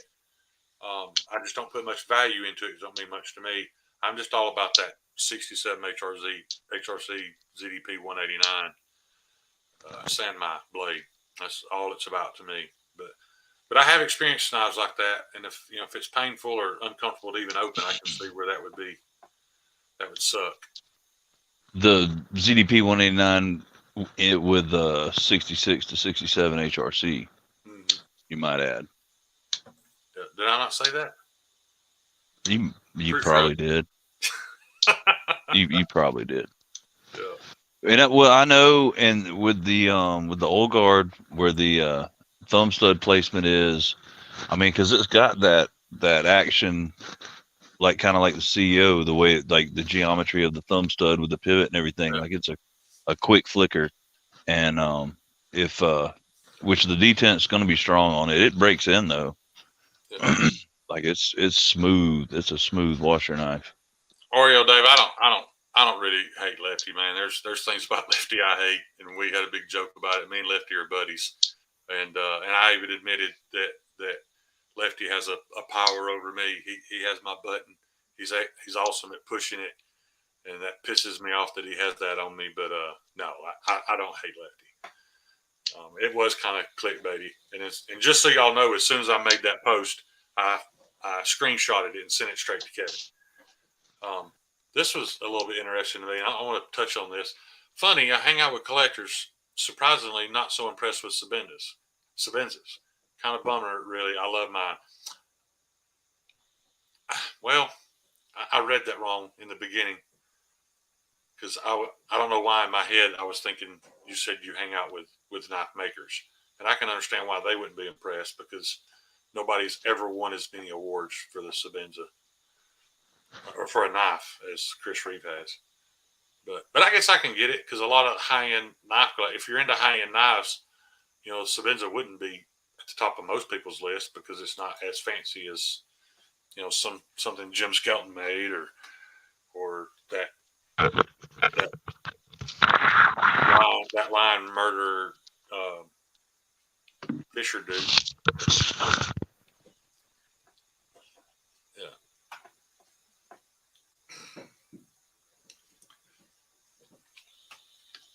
yeah. Because technically, I mean, I can say if they're high end collectors, I mean, the Sabenza is not actually that fancy a knife, not by today's standards. No, when it first came out, it may have been, but I mean, it's just two slabs of titanium, a S35N blade, a nice hollow grind. But there's things about this knife that people don't get. They don't understand the complexity of, like the fact that there's hardly any discal taper. Um, and why that is Chris Reeve wanted as much strength at the tip as he possibly could. And if you've ever ground a blade, which I have a couple, I'm not going to say I'm an expert, but if you've ever ground a blade, and you have to understand that not only does he have to sweep this blade on the belt grinder to maintain that lack of discal taper and keep that thickness at the tip. In the middle of that sweep, he has to roll it as well. Now, not to that degree, but he has to roll it. And that doesn't sound like all that big a deal until you realize that he has to do that over and over and over and over on both sides with the sweep at the exact same time, the same speed, the same amount of roll. It's damn near impossible. And that's why Chris Reeve has been quoted to say, it's not hard to make a nice pocket knife, but making 10,000 of them exactly the same is fucking impossible. Um, there's just little aspects of this thing that people don't get or appreciate because they don't understand them. But and I'm not going to say that I did. I mean, I'm learning as I go. But I think I was really most excited about owning this after meeting Tim Reeve. I remember seeing that in the comments too, where people were talking about, oh, CRK is going to go to shit because Chris is retired and Tim's running it. He's just a spoiled rich kid. Let me tell you something, dude. That was a complete lie. Not a lie, just a misunderstanding. People didn't know who Tim Reeve is. After meeting him at Blade Show, it's easy for me to. Um, it would be easy for me to ask him questions and him answer me in a way that's beneficial to him. But that's not what was happening. I was kind of eavesdropping, listening to him talk about things and the passion that that guy has got for not just his company but for knives in general, and the perfectionist that his dad was, and how much appreciation he has for that. It's unmatched. I promise you guys, there's not going to be an issue with Chris Reeve knives with Tim Reeve running it. Not a chance in hell. When you know how much money he spent filling a warehouse full of S45 VN, and then right after he bought all that, realizing how much you guys wanted well heat treated Magna Cut, and it's still sitting. He doesn't know what he's going to do with it. I mean, there's probably, I'm sure it's a warehouse full of steel that we couldn't afford to pay for, and it's just sitting there because he wanted to put out Magna Cut that was done right. Because I don't know if y'all remember when Chris Reeve knives released Magna Cut at 63 to 64, everybody else was still fucking around at 60, 61. So that just shows the kind of passion he had. He was willing to lose money to make the best product. He ought to It make is some. difficult going from silly ass third nut stories to trying to seriously talk about knives. It is, but we do it seamlessly. Yeah. Um. Oh, they should do some fixies in that S45. Yeah, I think that would be. I'm sure they're going to use. And I'll tell you right now, dude, I wouldn't have an issue at all with having an S45 Semenza. No, no. I mean, I I mean, feel like they could throw it I on a don't even. couple of them and sell them, but Yeah, I mean, and I think they still are. I think you can still buy them. I wouldn't have an issue with that at all. I'll take an S45 Semenza. The S35 Semenza is excellent. I'd And take a giant S45 VN robot. That'd be awesome. yeah, Josh Branson. Dude, I was enjoying watching you play that game earlier, man. That thing was visually stunning, man. That was a beautiful video game. Yeah, Um, that was my, neat, man. my problem with games like that is I got into the Final Fantasy series a long, long time ago, and I get lost sometimes though. Like I'll just completely forget where the story's going and what my objective is, and I don't know. I'm not saying I lose interest. I just sometimes I get lost, and it kind of ruins the experience for me. That's And why that they game make was, walkthrough. You can go yeah. back and We'll see. They read the didn't have those walkthrough. back then. Not Final Oh yeah, they Fantasy. did. Yeah, they did. They had That's that how I bullet. got through. No, you could get them on. You could download them online because that's how I got through Final Fantasy VII. Well, maybe it wasn't seven I was playing then, but at that time, people didn't even have home computers when I was playing the Final Fantasy. Oh, back in the day. Yeah, yeah. I remember how excited I was when those damn $30 walkthrough books came out. But and my first one was for Resident Evil. I literally played Resident Evil like 6 months and hadn't finished it. That game was groundbreaking, dude. Yeah, I mean, it was. How many hours of y'all's lives have y'all spent running back and forth up and down those hallways trying to figure out, how the hell do I open this door? Where do I go next? It was amazing. I think most of my gameplay was actually well, besides some of the Need for Speed games on Xbox, um, Diablo 2 back in the day on the PC. I'll tell you this: if you guys have girlfriends or wives that want to play video games with you, I know the pain, how hard it is to find a good co-op game. But right now on Steam, you can for $18 you can buy the Handsome Jack collection for Borderlands 2. So it's the main game, all the DLC. Dude, you're talking about hours and hours and hours of gameplay for 18 bucks. And the humor, it's the best written video game of all time. It has the best bad guy of all time. Um, it is perfect, and you can buy it for like $18. Me and my wife played that game for 10 years. 10 years, at least 2 or 3 times a week. We were playing for 4 or 5 hours at a time, and never got bored with it. That's the best deal in video games now. So if you're looking for something to play with your wife, I wouldn't say your kid unless they're at least 13, 14, because the language can be a little rough. Kyle, you're exactly And, right. I and sucked this at is a Wii tennis, but I would whip your ass at Wii bowling. This is a totally unsponsored live stream, by the way. Yeah, Just saying. yeah. You gonna send me my half of that check, right?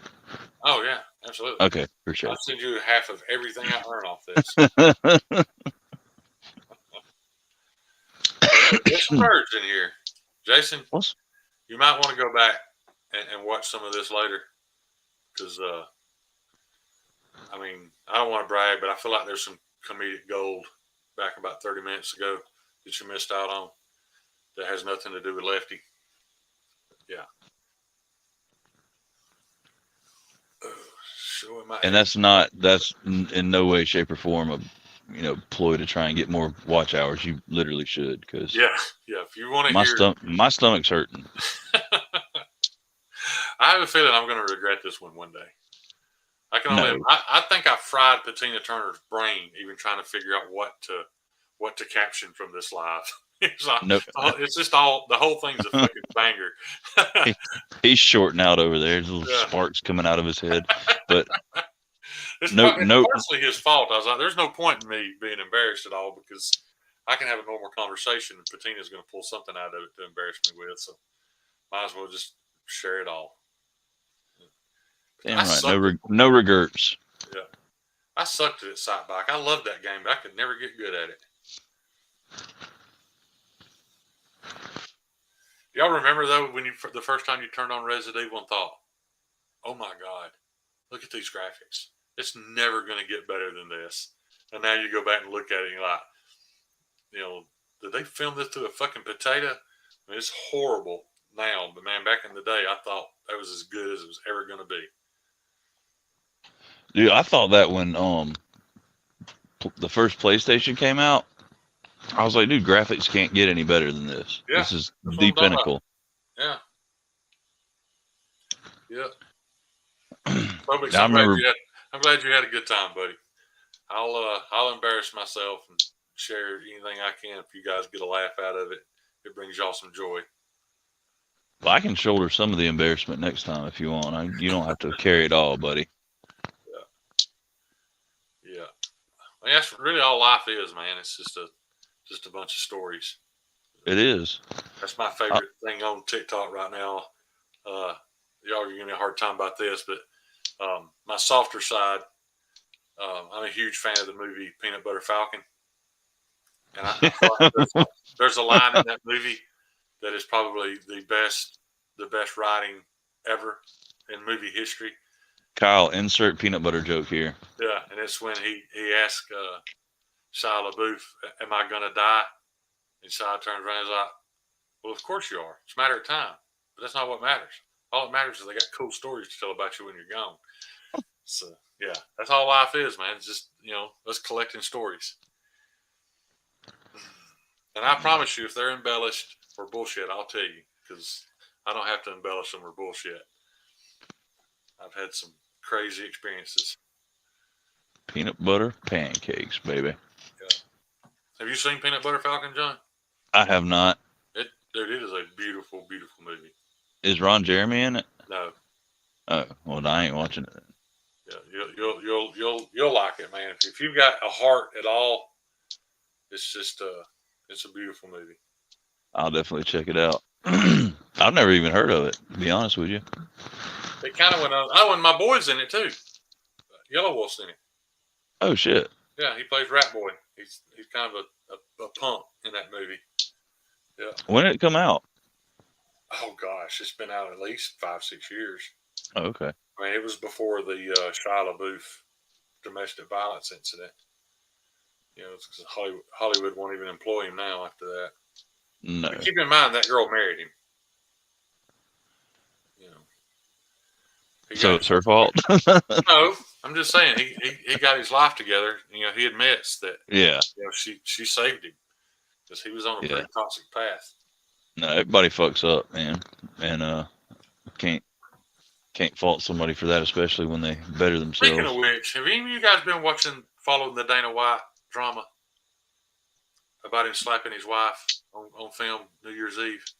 I have not. They were in Cancun, and he walks up to the table. It's on TMZ, and I don't know if she's drunk or what. She looks upset when he walks up to her.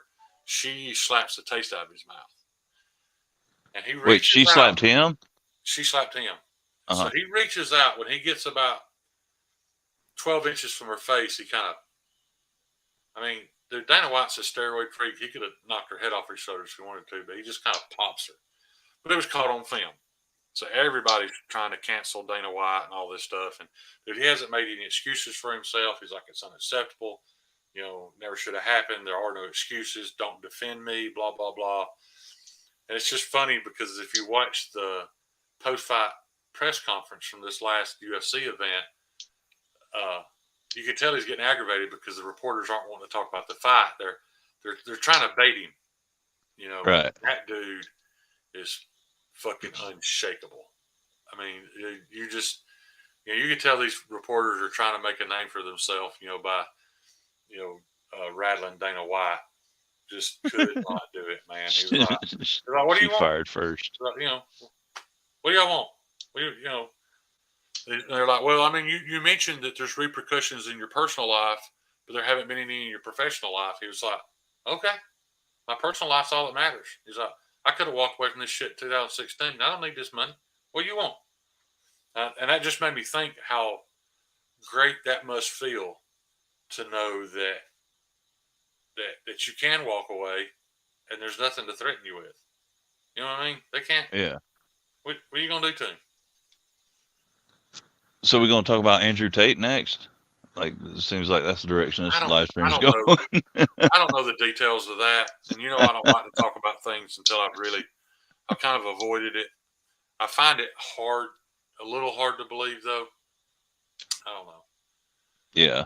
I feel like maybe it's been going on so long, and so many girls have come out and talked about how great the environment was, and it was all voluntary.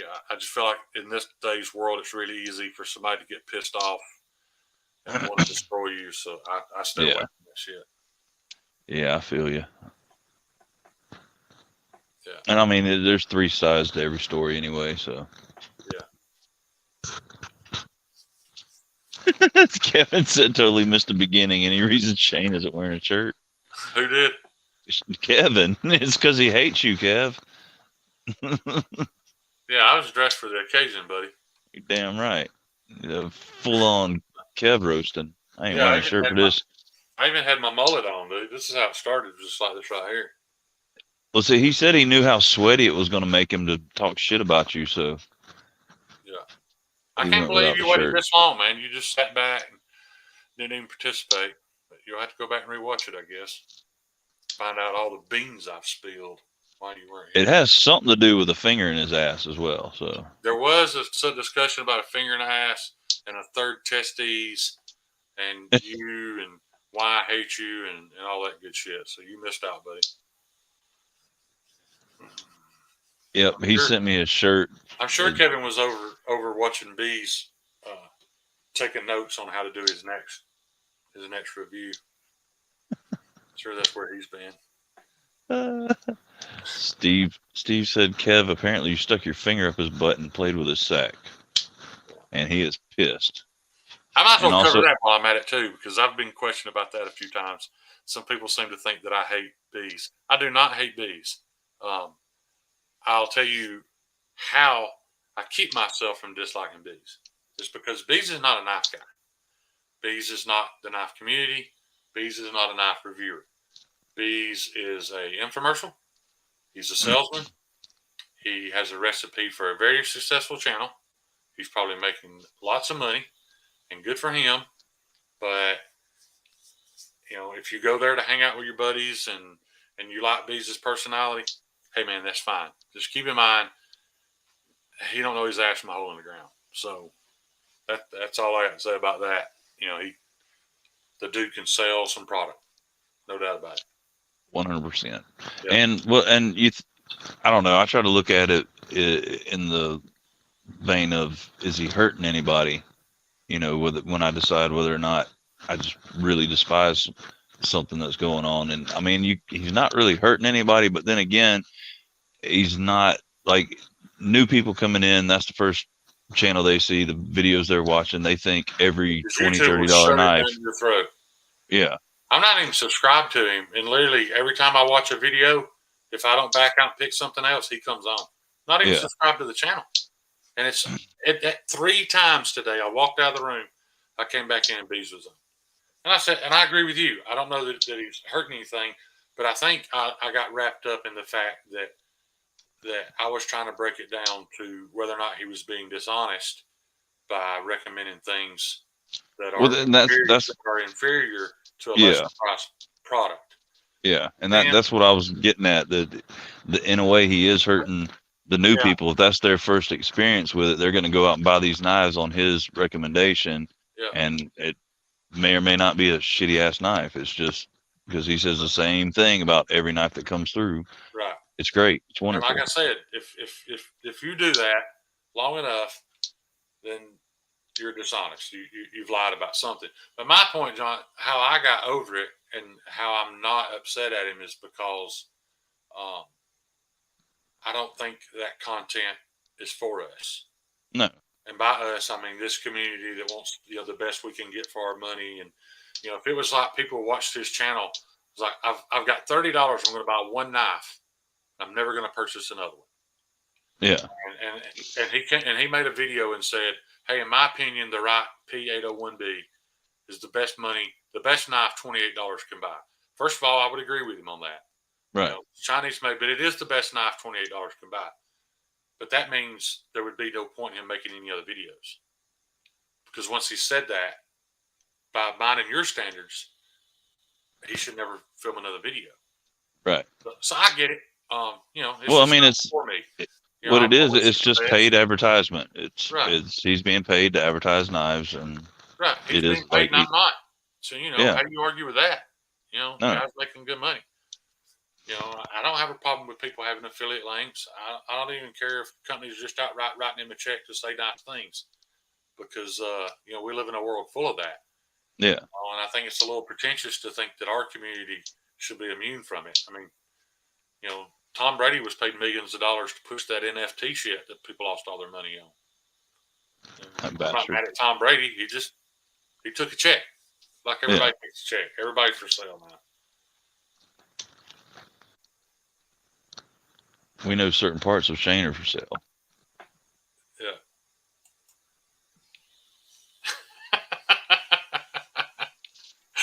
Oh, Kevin, is that what we should change the name to? Should we change the name of this live to Dick Farts? Hey, dick farts happen. Yeah. I didn't know that. Of all the crazy shit I've had happen to me, Dick Farts wasn't on the list. It is a damn thing. Yeah. I guess it was just a faulty catheter. I don't know, but it damn sure pumped me full of air. Yeah. I think one way, guys, to keep from getting mad at people, especially those of us who are especially passionate about one aspect of knives or another, what I've had to do is I just keep reminding myself that people have different passions within this community. Kevin came out a long time ago and said that he was the detent diva. That's super important to him. You know, so there's no point in me pushing on him. Hey, heat treat's more important than detent. In my opinion, it is. And I'm not saying that Kevin doesn't think heat treat's important. Don't get me wrong. I'm just saying I don't get to pick what what excites Kevin about pocket knives. I don't get to do that. So yeah, will he piss me off every time we talk? Probably. Moral of the story is stay in your lane. Right. And that's what I'm going to try to do. My channel may not ever get big because it seems like there's such a small percentage of us that feel that way. And in all honesty, John, you and I've never really had a conversation. I've never heard you talk about how much you care about heat treat. And No. you're carrying a Mannix in 154. Yeah. And I'm not saying 154 is not a good steel. I just know it's not that important to you. But I Right. love you like a brother. And, we have completely different likes and dislikes in the knife community, and that's fine.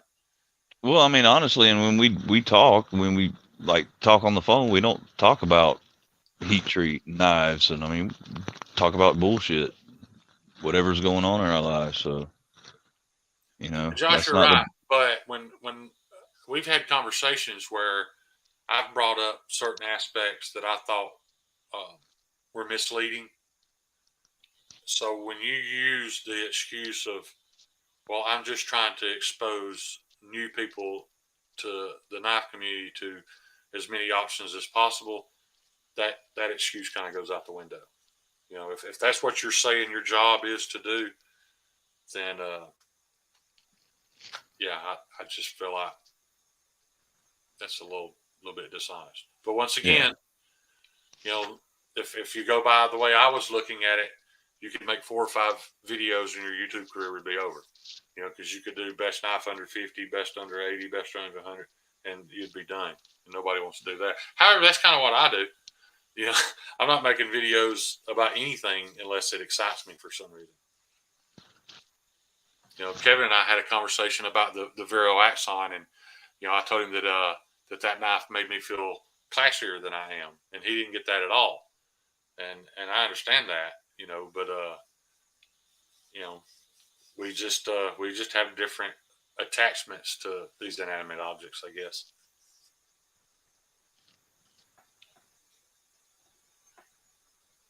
Oh shit! Sorry, I But got see, I lost in don't the think you're chat. going to have a problem. I don't think you're going to have a problem getting knives to review, sweetie. I mean, there's people in this community that don't even care for me, and there's no doubt in my mind I could have enough knives to do 3 a week if I just reached out and asked. But you know, you guys watched me try to do that Kaiser Big Letter review. I did it live. I didn't care. I didn't care for that video at all because, um, I admitted it's a good knife. I did my research and find out, Kaiser does an okay job on 154, but zero excitement about that folding cutting tool. Just none. Even though the action was incredible, I can appreciate good action. The only thing I've got left now with action is that Kaiser ropes that Javon gave me. So when I feel like fidgeting, I can get it out, flip it a few times, put it up. Kevin brings up a good point there, saying he recommends lots of knives and promote links and whatnot, but only products he likes. But the end, he says, obviously, that's all my opinion. And apparently, there's been a lot of like, I don't know, dissension with people. Oh, you said this was awesome, and I hate it. Well, I mean, what it boils down to is every review is that reviewer's opinion, if they're being Absolutely, honest. If absolutely. they're being honest, if they're not just, oh, this is the greatest knife But ever. If they're the difference is, John, is Kevin doesn't do what we were talking about. Kevin oh doesn't no come on no no 5 100% days no. a week and talk about knife of the year 7 days into the year, or this is the greatest thing ever. If Kevin doesn't like something, he'll tell you don't like it. If Kevin finds a flaw in it, he'll tell you there's a flaw in it. That's why even though I don't agree with Kevin on a lot of things, I still have respect for the guy because I know he's going to give me his honest opinion. Right. And it's not a bought opinion. It's Right. 100% in Right. that. But and people are getting so caught up in if a reviewer recommends a knife that it's supposed to be gospel truth, that it's going to be the most fantastic knife ever. And what it boils down to is that reviewer's opinion. Right. They like it, you might not. Right. I mean, you could tell in Kevin's live last night that by the mild amount of sarcasm in his voice when he brought up the rock failure drama that's going on right now. Like he didn't think it was that big a deal. Well, I get that, and that's why I was trying to explain to him how I test mine. I'm not an asshole about it. I know if you beat on anything, you can make something fail, but I literally test it like this, just like that. That's all the leverage I have. And if that knife will fail when I hit it on the table, I consider that lock failure. Now, does that mean it would fail under normal usage? Well, maybe not, but I have 2 doors on my home. And if I bought matching deadbolts for them, and one of them, 50% of the time, somebody could shake it and it come unlocked, I'm not okay with that. What are the odds that somebody's going to shake it? I don't know, but it's a fucking lock. In my opinion, it should just work. You know, but yeah, I mean, I've always felt like I've never even had a suspicion that Kevin was being dishonest with something. He gives his opinion on knives, and sometimes I agree with him, and sometimes I don't. Kevin's a little more bougie than I am, I'm not even a titanium frame lock fan. So Yes, Kyle Coonley, they have deadbolts on double wides, and they have the little one where you can like screw the plate and then you put the little thing through it just yeah, with the chain, and they're you're absolutely fancy. right. And I actually defended. I don't know if you were in Neves and they were talking about it, but I had borrowed Javon's Kaiser October, um, and I called him and told him about it. I even went to make a video to bash that thing because the lock was absolutely literally just pop it on the heel of my hand. So no real impact, no vibration, just a very light tap and it would fall shut. And and I ain't gonna lie, I got a little excited because I had a unsafe Chinese knife I could make fun of. But the truth about it was, I never got to make the video because it quit doing it. It just took 20 or 30 openings for that lock face to seat in, and once it seated in, it I couldn't tap it hard on the table and get it to fail. So yeah, it's not like it's going to be all of them. You're 100% right. That don't mean that everybody that owns a button lock Towser or whatever it is needs to send it back. But if you're curious, check it. If you don't feel like it's safe, then send it back or get the repair kit, whatever. There's an infinite number of variables when it comes to Yeah. manufacturing products. Yeah, my first experience with lock failure was on an American made knife is ZT0452. And everybody I know that has one, I contacted them and they checked it. I haven't found a single person who didn't have lock failure. Right. Apparently, it's just bad geometry. It just don't work. Is that the Sinkovich ZT? Yeah, kind of long, 4.1 inch blade, kind of long, slender blade. Kind of upswept a little bit, and it had Just the a mini little bit. version. Yeah, Yeah, it had the mini version, the 450. 050 or 450. Yeah, I had the 450, and it. My thing with it was that there was I that heard the you. 450 didn't have lock failure. Well, I didn't have lock failure. I just you could feel every bearing when it damn like Yeah, when you actuated the blade, like you could yeah, feel it just had that weird, almost like the Kaiser bearing feel. yeah. The guy from Armor Knives was in here the other night. I don't know if I've talked about this before, but I mentioned, when I was just talking about dishonesty and knife reviews, and I mentioned that when I reviewed his knife, I didn't come out and say, "Hey, this thing's rough as a cob," and it wasn't rough as a cob, but I did say, is the refinement perfect? No, it's not. And but I got to doing some research on that because believe it or not, guys, I try to research anything I'm going to stand on a soapbox about. I got doing some research on it, and I think I figured out the issue with that knife. I don't know if you guys remember it, but it's that black 1095 blade with the copper Damascus, or there's copper in the blade. You remember that, John? Yeah, Well, come to find out, it wasn't even from him. It was from a completely different knife maker. Was talking about that when you do that, what people don't think about is the fact that copper reacts differently when the bearings roll across it than the 1095 does. right. And when he explained it, you could like feel it bump, bump, bump, bump, bump. I thought that's exactly what that knife did. Yeah, It had nothing to do with his refinement. It was that fancy ass blade, which is what attracted me to it because it was beautiful. But because of that copper, those ceramic balls, you could feel it every time it went from copper to steel, copper to steel, copper to steel. I wish I'd got to bring that up when he was in here the other night, but yeah, I'm still hoping he's going to send me. He said he'd like for me to check out some of his newer stuff. So no, so what I'm getting at is that wasn't even a mistake. right. That was just Just if you want nature of the this, beast. this Yeah. comes with it. Yeah, yeah, Yep. Yep. yeah, Well, let me do this little unpackaging real quick. yeah. So Absolutely. hopefully, homie's still in the chat. And this is not a true unboxing because I've already taken the products out, used them. So I'm not gonna expect you to believe that I can guess the weight of a knife within uh, a tenth of a gram or so That'll without complex opening me. the box.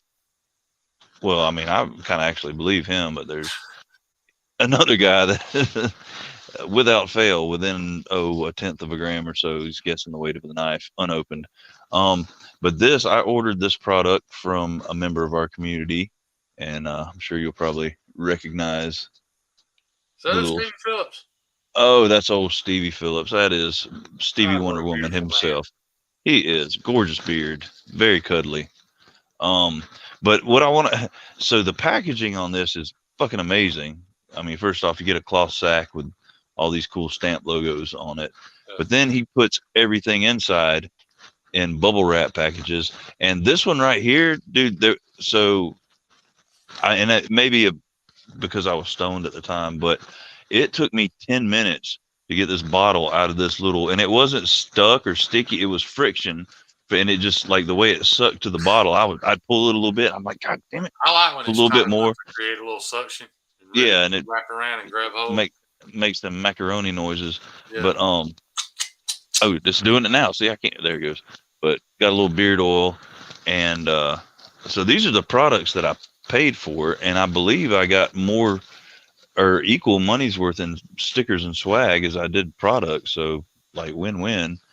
Um, got the beard balm, and but dude, the swag is on point. Is I it? mean, just a plethora of freaking stickers and a handwritten love note with hearts and kisses. Oh man. But yeah. If y'all are in the market for beard products, definitely hit Stevie up Yeah. on EDC Roundtable. This is not a paid advertisement. This is me literally gushing about some shit I really like because his product is on point. It's Yeah. the He didn't just put something together to have a product to sell, guys. I've no used that stuff, and I'll tell you how I use it. And you may laugh at me, but on your balls. no, I bought a lice comb, and I actually dipped the lice comb into the beard wax and comb it through my goatee because they're so fine toothed that it coats every hair. Dude, it feels so good, man. Lays it out so slick. Well, I mentioned that to Stevie and come to find out he does the same thing. He's got a lice comb too that he uses. It's perfect for applying your beard balm. This stream gets You want better to and make better. sure you don't have any tangles where you run that thing through there. Oh Lord, oh Cletus. I mean, I didn't honestly. I didn't want to cut the packaging because I wanted to put it back in there. It was so neat. But so yeah, I should have used a knife. Yeah. But I did. Did you get the did citronella? no, I got the sweet tobacco, and it's I ain't freaking tried the sweet amazing, dude. tobacco. I can't use Smells mine so damn anymore. good. I stepped on the can. I didn't realize it had fallen in the floor by my bed. I got it one morning and stepped on it, Uh, and the threads like jumped. So it's almost kind of like cross. Dude, I can't get it to budge. I can't get it open. So I'm going to have to buy some more. just bring it over here next time you come. I'll open it for you. We got you. You know you got old hands and Yeah. Budget that shit. for my goatee. I used the lice comb to apply to apply the. I like the beard balm more than I do the oil because I can get Well, it. they're different purposes now. The oils to me, from my understanding and what I use it for, it's more to keep from the beard dandruff and the itchy, dry Yeah. skin. Under it conditions your skin more so than the hair, and then the beard balm conditions your hair and then kind of Yeah. holds it in place a little bit. But I the put this. consistency of his beard balm is on point, dude. It's almost like a putty. Yeah, and It's not like hard. it Yeah, spreads it's good. super even. It's good shit. The reason I Yeah. put this comment on the thing, Josh Branson, next time we get a chance, I really want you to tell that whole story. I saw bits and pieces of the story you were telling to Lace the other night, and dude, I was dying. I have to hear the rest of that story because I got one. It might not be as good as yours, but I got one that's similar. So yeah, one day I'll hit you up on the phone so we can share that. Yeah, I'd love to have that sweet tobacco though. I like Oh yeah, the I like the citronella that he had, and it is absolutely. It smells exactly like a citronella candle. The the only uh, the only, and I won't say it was a negative, but my only issue with it was with it in my beard. It was so strong that I couldn't smell my cologne. Now I don't know if other people couldn't or how well they mixed. I don't know, but I could smell it for hours. And like I said, props to Stevie. I asked my girlfriend. She said she hadn't been mosquito bit in her crotch in months. So damn apparently it right. worked. From your beard to her beard. Yeah. Oh Kyle, I yeah, told you it was not an ingrown hair. I asked Because trust me, if there was something I could do to prevent it, I wanted to know. It was a third nut. Yeah. And I'm looking forward. Stevie's gonna make some Nog Champa What's that? beard products. It's a incense. It's Oh, is it? it's popular amongst the weed smoking Uh, community, but it's I don't got a smoke. great aroma. I don't Love to smoke any smell that weed. shit. That's just the devil. I don't mess It with weed. is. It is the devil's But I'll vegetation eat a for sure. fucking edible on a Friday night and stare at said Stevie in satisfaction for 4 hours and laugh my ass off. Or get on Mike Emler's live stream and tell him he's funny. I ain't never been that high. Yes, you were. You said those words, dude. I did not. I've never You been that. said those damn words. You I said, did dude, not. Mike, I'm so high right now, even you're funny. Oh, well, yeah, that was in sarcasm. No, because you were laughing like hell over there on your Death Star. Yeah, whatever. I'll never admit that. I'll die on that hill. That's right. Yep. Winter Met scent coming soon. Heck yeah. Sign me Dude, up. I will I will get you the money soon as you want it, buddy. I'll like to check that out. what's that? He's got a special edition winter mint scent beard Ooh, balm. that sounds I good kind of too. want the sweet tobacco too. Oh, you got to get it for Yeah. sure. It smells great. I know some people accuse me of just kissing Jared's ass, dude. But that cologne he recommended a couple of weeks ago, I know this is hard to believe, dude, but every time I put that on You or wear it out in public, you get a woman?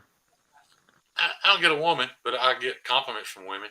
Tell me how Hey, good I smell. we'll take that W, dude. Yeah, they'll come up and just bury their face in your chest. That's just the bomb, dude. Oh, they nuzzle you? Yeah. Oh yeah. Hell Did I yeah. donate to Himmler? Yeah, Wait, I donated to Himmler. I told him what a piece of shit he was, and he shut his GoFundMe down. uh, what?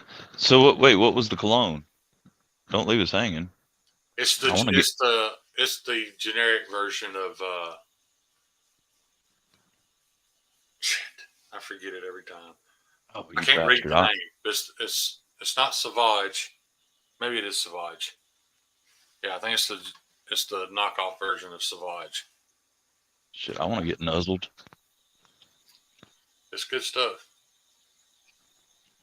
Stevie, is your bomb dipping safe? I mean, if it's safe to dip, I might try it's it. I'll give it a shot. it's beeswax and shit, right? Like all natural Yeah, stuff. Hell yeah, dip it, dude. yeah. Anybody that wants to have a conversation and question me about my feelings about that whole situation, I don't want to talk about them publicly anymore, but feel free to call me on Instagram. We'll talk about it. For hours. Yeah, because John, I tell you, dude, me and John talk all the time. Uh, It's hours. I gather this shit up. I research this shit and study it for fucking months before y'all ever hear a word. Yeah. And then he'll tell you every little point of it. Right. And I don't have knee jerk reactions and make a decision and run my mouth. If I say something about it, it's because I've been looking into it for a long time. I almost Hey, did feel you like hear me? when you're talking to him about it, he's got. I mean, it's all printed out with footnotes and damn section A, paragraph C. Like he knows it to the T. Yeah. Did I haven't heard you comment on that? Did you not hear me talk about Monster Racing was on knees last night? Me? Yeah. Yeah, I heard. Apparently, he added a two to his name or Yeah. something. It's Pucks for I Fun honestly two don't. now. I think he was just trolling me. I don't even think he was trying to hide it. Really? Yeah, it's just Pucks for Fun too. And then when I immediately called him out and told him what a piece of shit he was, he typed the exact same message that he did when I called him out as Sharp Thoughts. It's like, I don't know who that is. You have me confused with someone else. I mean, word for word, it was the exact same. And so I immediately messaged Kara. She's like, "Are you sure?" I was like, "Kara, I wouldn't say nothing if I wasn't sure. I know for a Right. fact. So they just banned him. So He'll keep coming back. oh yeah, I mean, and he knows that. He knows I can't stop him from being in the chat. He's probably Right. here now. That's fine.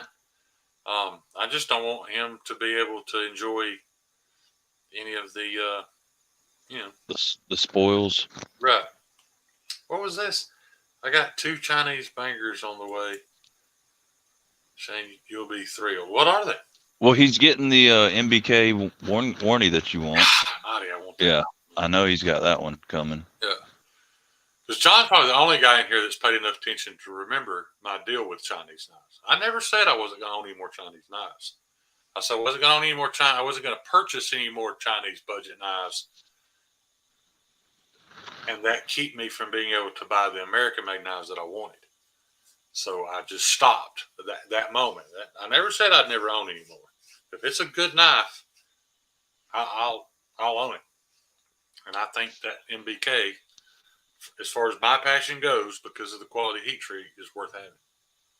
Oh yeah. Yeah. And I mean, they do a great job on their knives, man. The materials they use, the quality, fit and finish. I mean, and you don't see them for much over $200. Right. Yeah. Which is once again proof of my argument. No, it does not cost $100, $150 more for a good heat treat. It just doesn't. No. MBK can do it for $225. American Blade Works can do it for $200. Spyderco can do it for $150. That's a lie. Well, I mean, you can make your own damn knives and send them off to Peters to heat treat, and it doesn't cost you an arm and a damn leg. It's not outrageous. I looked into it to have them heat treat my fixed blades. Yeah. Now, if I just send them one, yeah, it's like $14. So then you got to figure the $10 there, the $10 home, 34. That's a lot of money, to heat treat one knife. But I mean, when you look at, a tops cost you $180. If you can buy the materials, make it yourself, have it heat treated however you want, still cheaper than that. But yeah, no, there's not a cost difference. And Kevin might have something to say about that because he's looked into, he knows all about pricing and what they're willing to do and for how much. But they may very well quote him $40 a knife more, but that's just pure profit in their pocket. It doesn't cost $40 more. If you believe that, then you might want to be careful in the business world because you're being lied to.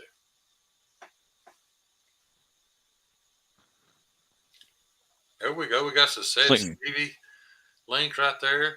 I know good and well every one of y'all are subscribed to Said Stevie. So. He is a fuckhead, but we love that fuckhead. Yeah. And we got Klongen Workensham or whatever. We got Klingen Dome knife sharpening service right here. Tina posted up. And guys, I've checked out Kyle's sharpening work. It's excellent. Many of you may already have knives that have been sharpened by Kyle, didn't even know it because he's doing some sharpening to other folks in the community. I'm not going to dig into that because I don't know if I have permission. But yeah, Kyle's legit. Lacey's legit. We're all aware Jared's legit, but not everybody can get their knife sharpened by him anymore. There's a waiting list, blah blah blah. But there are still plenty of people out there that can do, a super job, a professional sharpening job, and there is a difference. Yeah, as G-Ball calls him, Kylie Kunal. Yeah. He still hasn't told me whether it's Kunal or Kunley. We've told you like 10 times. Yeah, you've told me. I don't know that I believe you. But it's Kunley. God damn it, Kyle. What is it? Yeah, Kyle, just post it up there. I guarantee you, $100. Kunley. Jibal, I know you're messing with me now. I know you knew that it wasn't just knees. And there may be more. I know. Was it Lone Wolf that's been sharpening forever? Didn't Lone Wolf have a sharpening service? Hell, I don't know. Look there. See, I have told you like a million fucking times, Michael Gables, Coon Lee. Coon Lee. That sounds like an actor in a karate movie. No, that's Jet Li, dumbass. Here's a Coon Lee over there. Just call him Kyle Kunnel. Yeah. I did call him Kyle I can't even remember now. I have since started calling him Kyle Coonley, but I had to force myself to do it. Yeah, Well, yeah, just Freak Show. That's it. Not Lone Wolf. It's Freak Show. You're right, oh Josh. yeah, dude, Freak Show's been sharpening forever. He does a Yeah, great job. yeah. He Yeah. was probably the first professional sharpener in the community I knew about. I am excited to check out Lacey's stropping compound. So maybe I'll get off my ass tomorrow and get that strop cleaned up so I can apply it. It's a short read, but Alabama Bucket List Adventure Guide. Explore 100 offbeat destinations you must visit. I would be willing to bet, Patina, if you've actually looked at that Nakalula Falls, which is a 96-foot waterfall, is about 5 minutes from here. It's in my hometown. The only issue with it is it's a tourist attraction. It's just a waterfall, but there's a park and a petting zoo and all this stuff. But Of course, it's got a petting zoo. yeah, the whole the whole story behind it's all bullshit. It's all a lie. They named Oh, it Nakalula Falls after this Indian princess whose dad wouldn't let her marry this white guy, so she jumped off the falls and killed herself. That's the story. Never happened.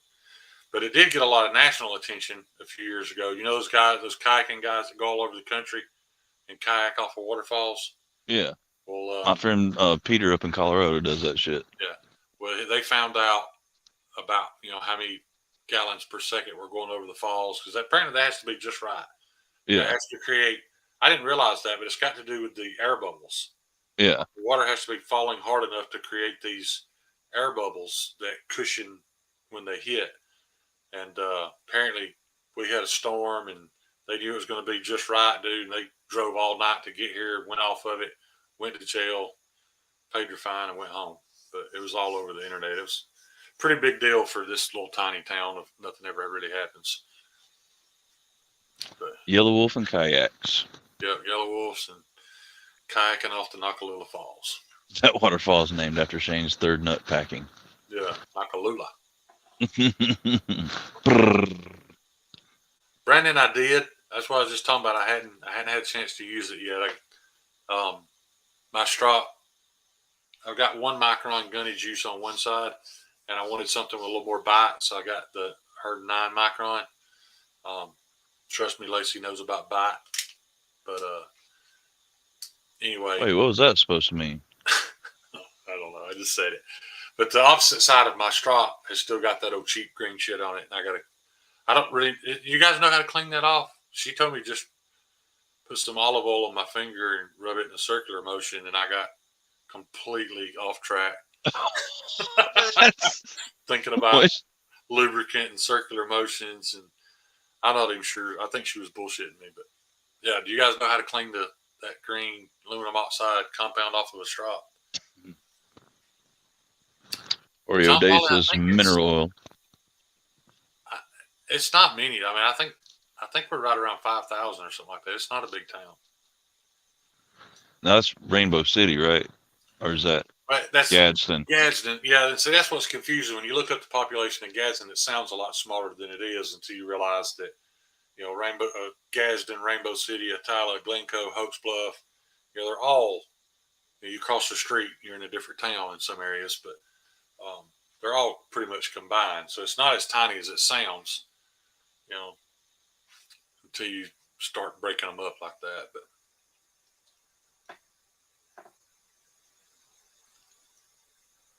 what did you think about it, Brandon? Have you used it yet? What? Oh, I just tried mine tonight. It was 7.5 micron. I got the 9 because I'm not a big fan of. I don't care anything about a polish. I just want bite in my edge. So I messed up when I ordered my gunny juice and got the 1. Kyle Coonley said it depends on what the compound was. It's just that green stick, just like you get at Harbor Freight, that aluminum oxide.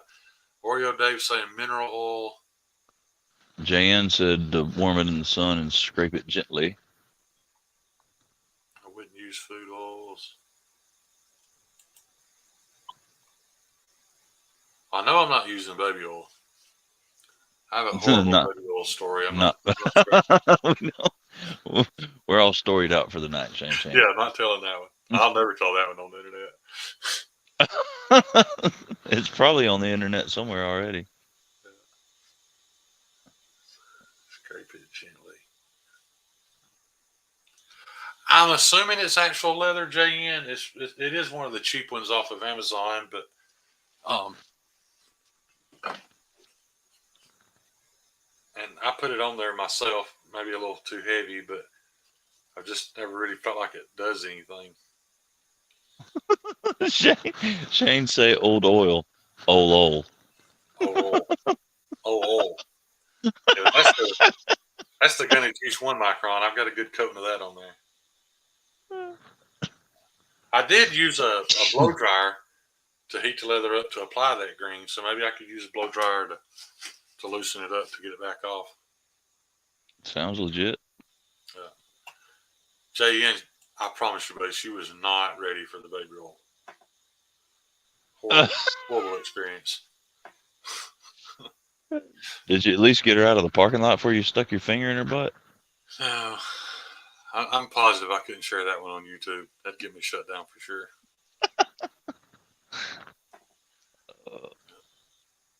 As long as she wasn't your sister. No, I haven't. I don't have a whole lot of guilt for very many things I've done in life, but I will forever feel guilty for that. I'm sure she's scarred for life. Hey, What did you do to the girl? it wasn't anything illegal or immoral. It was just I was young and I didn't know what I was doing. And anyway,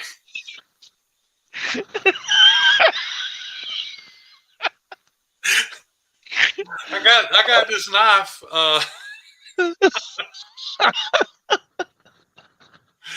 I got this knife with my Forrest Hanks swag and a Hank from my giveaway, and no, I'm not including it. The only problem is the plastic it's all so thin that I can't get the blade back in. But the plastic is. I need some baby oil. He said, damn it, Dale, I can't get the blade back in. Yeah, I can't get it to shut, but that little thing's pretty cool. Back to the knives. Shane passed getting demonetized to getting a case. Yeah, I don't need a case. There wasn't anything. There wasn't anything no, about it in the Bible. Chance of a case because I was 14, she was 18, so she should have known better. Put it on her. You're the one with the baby oil, dude. She should have had some knowledge. Is all I'm saying. Yeah. I will certainly share that story with you in the next couple of days, John, and you can decide if it's something we can share on YouTube. I mean, I'm full send with me, dude. You ain't got to run it by me. I wouldn't want my kids to ever stumble across it, dude. It's a pretty horrible story. I mean, all my buddies think it's great, but we might need to blur your face out in that live stream so they don't know it's you. Yeah.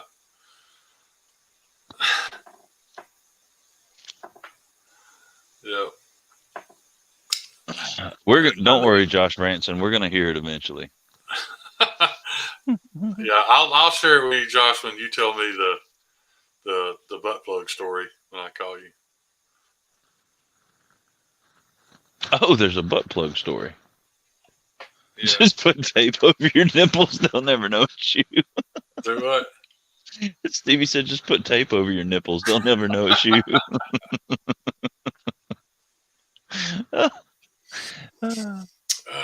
That's what everybody. I'll put it this way. Imagine how scarring it must be for your first intimate experience to include me standing over you. I don't ever want to experience this. I'm not going to go into details of why any of this happened the way it did, but me standing over you in a full-length, lacy pink nightgown, double fisting a ball of baby oil, squeezing the shit out of it, and hosing you from your butt crack to your belly button. That is how your first romantic experience started. How did you know my fantasy, dude? Everybody's always curious about the pink The pink. It wasn't a gown. It was like a. What was it called?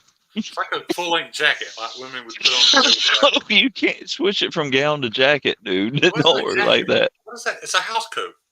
Yeah, it was my mom's. Anyway,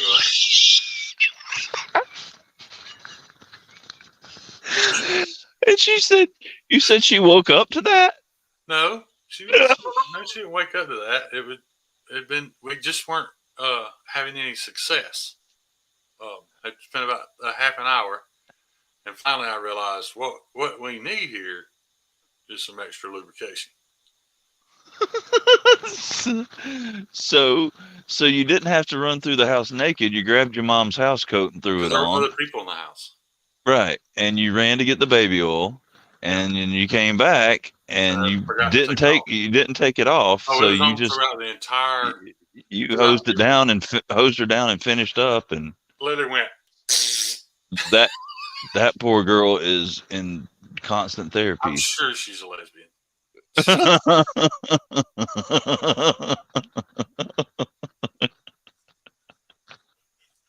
I didn't have a dad growing up, man. I didn't have nobody to teach me things, John. I had to figure it all out. I had to just fumble through everything. We have the dude that is we figured it all out. Shane's got daddy issues. Yeah, yeah. He's You don't literally need, he's Bettina, literally a vagina away from working a pole. Bettina, what she needed was some degreasers.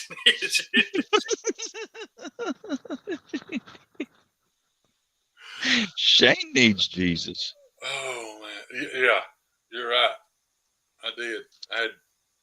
I have not been good. But you know what? It's what led me to where I'm at today. I'm sure this past 4 years of nearly dying every 6 months is some kind of karma for all that bullshit. And and here we are. We are blessed with your presence. Oh, dude, that's the classic Oh, right there.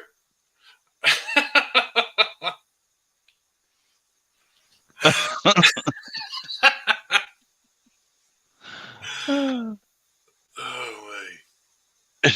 there's some therapist out there just cursing. This Shane, damn you. There is probably one out there. I don't know who this Shane guy is, but he is a devil. Yeah. Well, it is what it is, man. You're that Well, young. you got a three-way as Josh Branson. Not that kind of three-way, but Yeah. three-way calling. Mom grabbed the gojo.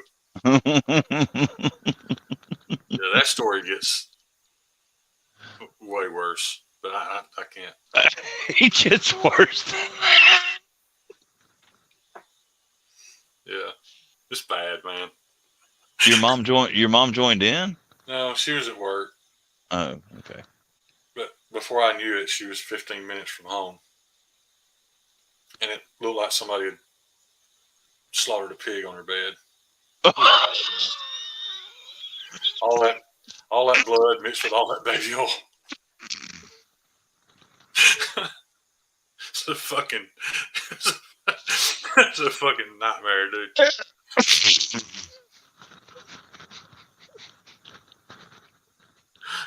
You remember that scene on Nightmare on Elm Street? All that blood comes blowing up out of the bed, hitting the ceiling. It's kind of what it reminded me of. Yeah. Yeah. Did you get it cleaned up before mom made it home? Somewhat. Yeah. So I just, so I it mean, looked there was no maybe like cleaning a it up, John. The sheets had to be hidden until they could be thrown away. burned. Yeah. Yeah. Oh. Maddie, is Maddie in here? Yes, he is. Yeah. Welcome, Maddie. I had a hard on.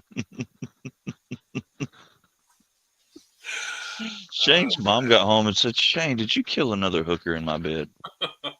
I was 14, dude. It wasn't my My fault. point. My point exactly. Nobody kills a hooker on purpose when they're I didn't even 14. know that was going to happen. Thought I'd hurt her or something. Nobody warned me of. Did she spank you, the girl, or his mom? No, we never spoke to one another again. You and your mom? No, me and the girl. Oh. And it was kind of my fault. I never called her back. Well, I feel, I mean, in your defense, you thought you had killed her, so yeah, why I would feel you real call her bad about back? that though, dude. That's pretty crappy, man. YouTube's fattest action. Yeah. Two fat Girl guys hard. opening boxes. What was that channel? Oh my God, do you need a band-aid? I needed about 6 bottles of that packing's what I needed. I gotta hook her straight up. I could have taped her up better than they taped me. I'll put that. Jesus. It's like when you're trying to stop a damn hole in the bottom of a boat with Yeah. your hand Dude, ain't that more dangerous than a young guy with a with a hard stage on. direction and zero knowledge of how to do things the right way? You could rob a bank with that thing. I was so excited. I was like, she's 18, dude. She gonna teach me some things. You taught her some things. You taught her don't fuck with a little 14-year-old boy with a boner. Oh, my YouTube career ruined. I'm never, I'm never gonna financially recover from this. I'm never gonna get a sponsor. Maybe Hustler, Johnson and Johnson, maybe. Penthouse, some S&M magazines or something. I don't know. Do they still have those? This boy's a freak. Oh God, Kyle, you've gone too far. That's my favorite sandwich. A little horsey sauce on that bad boy. And honest to God, was almost as bad as that gurney I was on at the VA hospital. Where the dude stuck his finger up your butt? No, the third nut story. Oh. It was just so shocking because I When got they up when and the doctor put his knee on the gurney. I realized what time it was. So I was like, man, my mom's coming home like 15 minutes. And I got up and flipped the light on and I was like, oh my God. I hadn't seen it. I had no you, idea.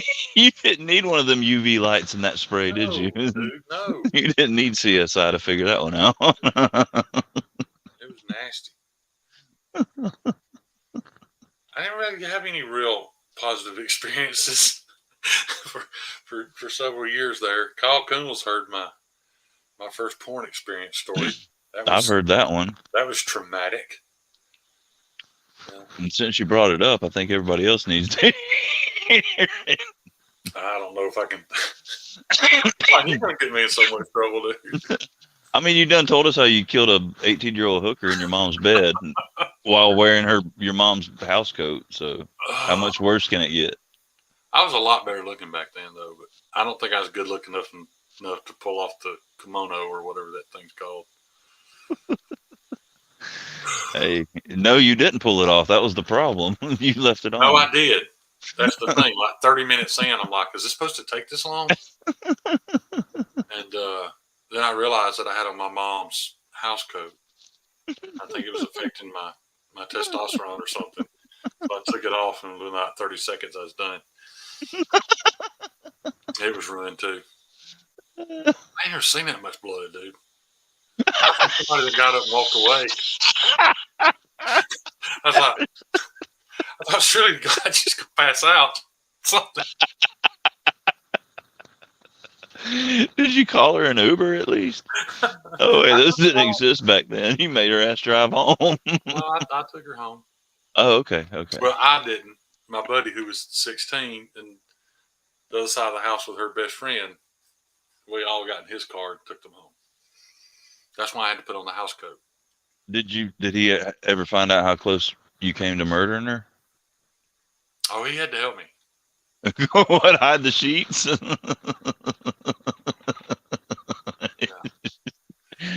Yeah, I was frantic, dude. I didn't know what all, to do. all the best stories start. It's like on Pulp Fiction when they called in the cleaner. All the best Like, stories what I start out, dude, I need your help. Yeah. Like, calm down. Calm down. All the while she's in the shower, looking like Carrie.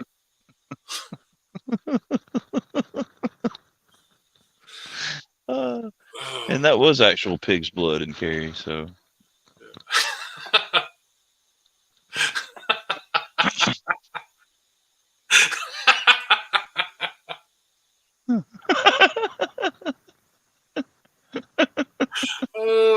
burn in hell. We're all gonna burn in hell for even laughing at this stuff, man. Constant pressure. You tell her, oh, go wrap your legs around that tree. Apply pressure. Ugh. Shane's been on a watch list ever since he carried out those sheets. See, that's the thing, y'all. I grew up rural. There was no garbage pickup, so it wasn't like I could just put them in the garbage can. It was a whole He, ordeal, he man. buried them in the yard. You buried them in the yard, didn't you? I hid them under the house for like a week. that's how that's how John Wayne Gacy got caught. Just the sheets, not her. And then we accumulated enough garbage because we didn't have garbage pickup. We had to burn our garbage. So when it's garbage burn day, that's when I got rid of the sheets. Well, at least everything worked out for you. I'm probably not going to sleep well tonight. We're probably not gonna sleep well ever again. Thanks, Stevie. I appreciate that, buddy. I tried to share some of these stories with Patina. I told him I was going to share my first porn story with him, but he never did call me.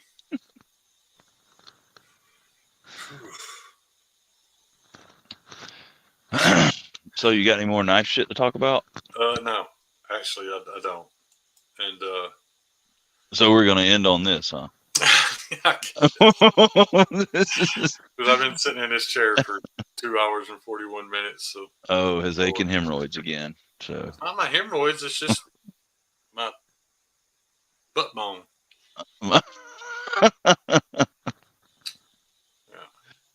Oh yeah, exactly, Cletus. That was definitely a good call on your part. What did Cletus do?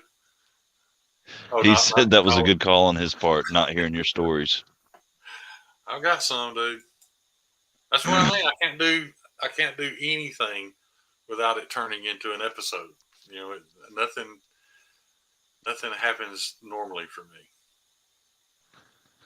You needed like Hollywood scriptwriters following you around, writing everything down, dude, because there'd be some blockbusters out there right now. I needed some parental guidance and having any. Oh, back to the daddy issues. Okay. Yeah. It's called what? It's called what? Sciatica? What is that? Oh, sciatica. Sciatic. Yeah, sciatic nerve gets pinched. I've had sciatic nerve pain. This is just pure 250 pounds pushing down on bones that don't have any padding. This is bone on hardness pain. This is his tailbone's about to pop through the skin. Yeah.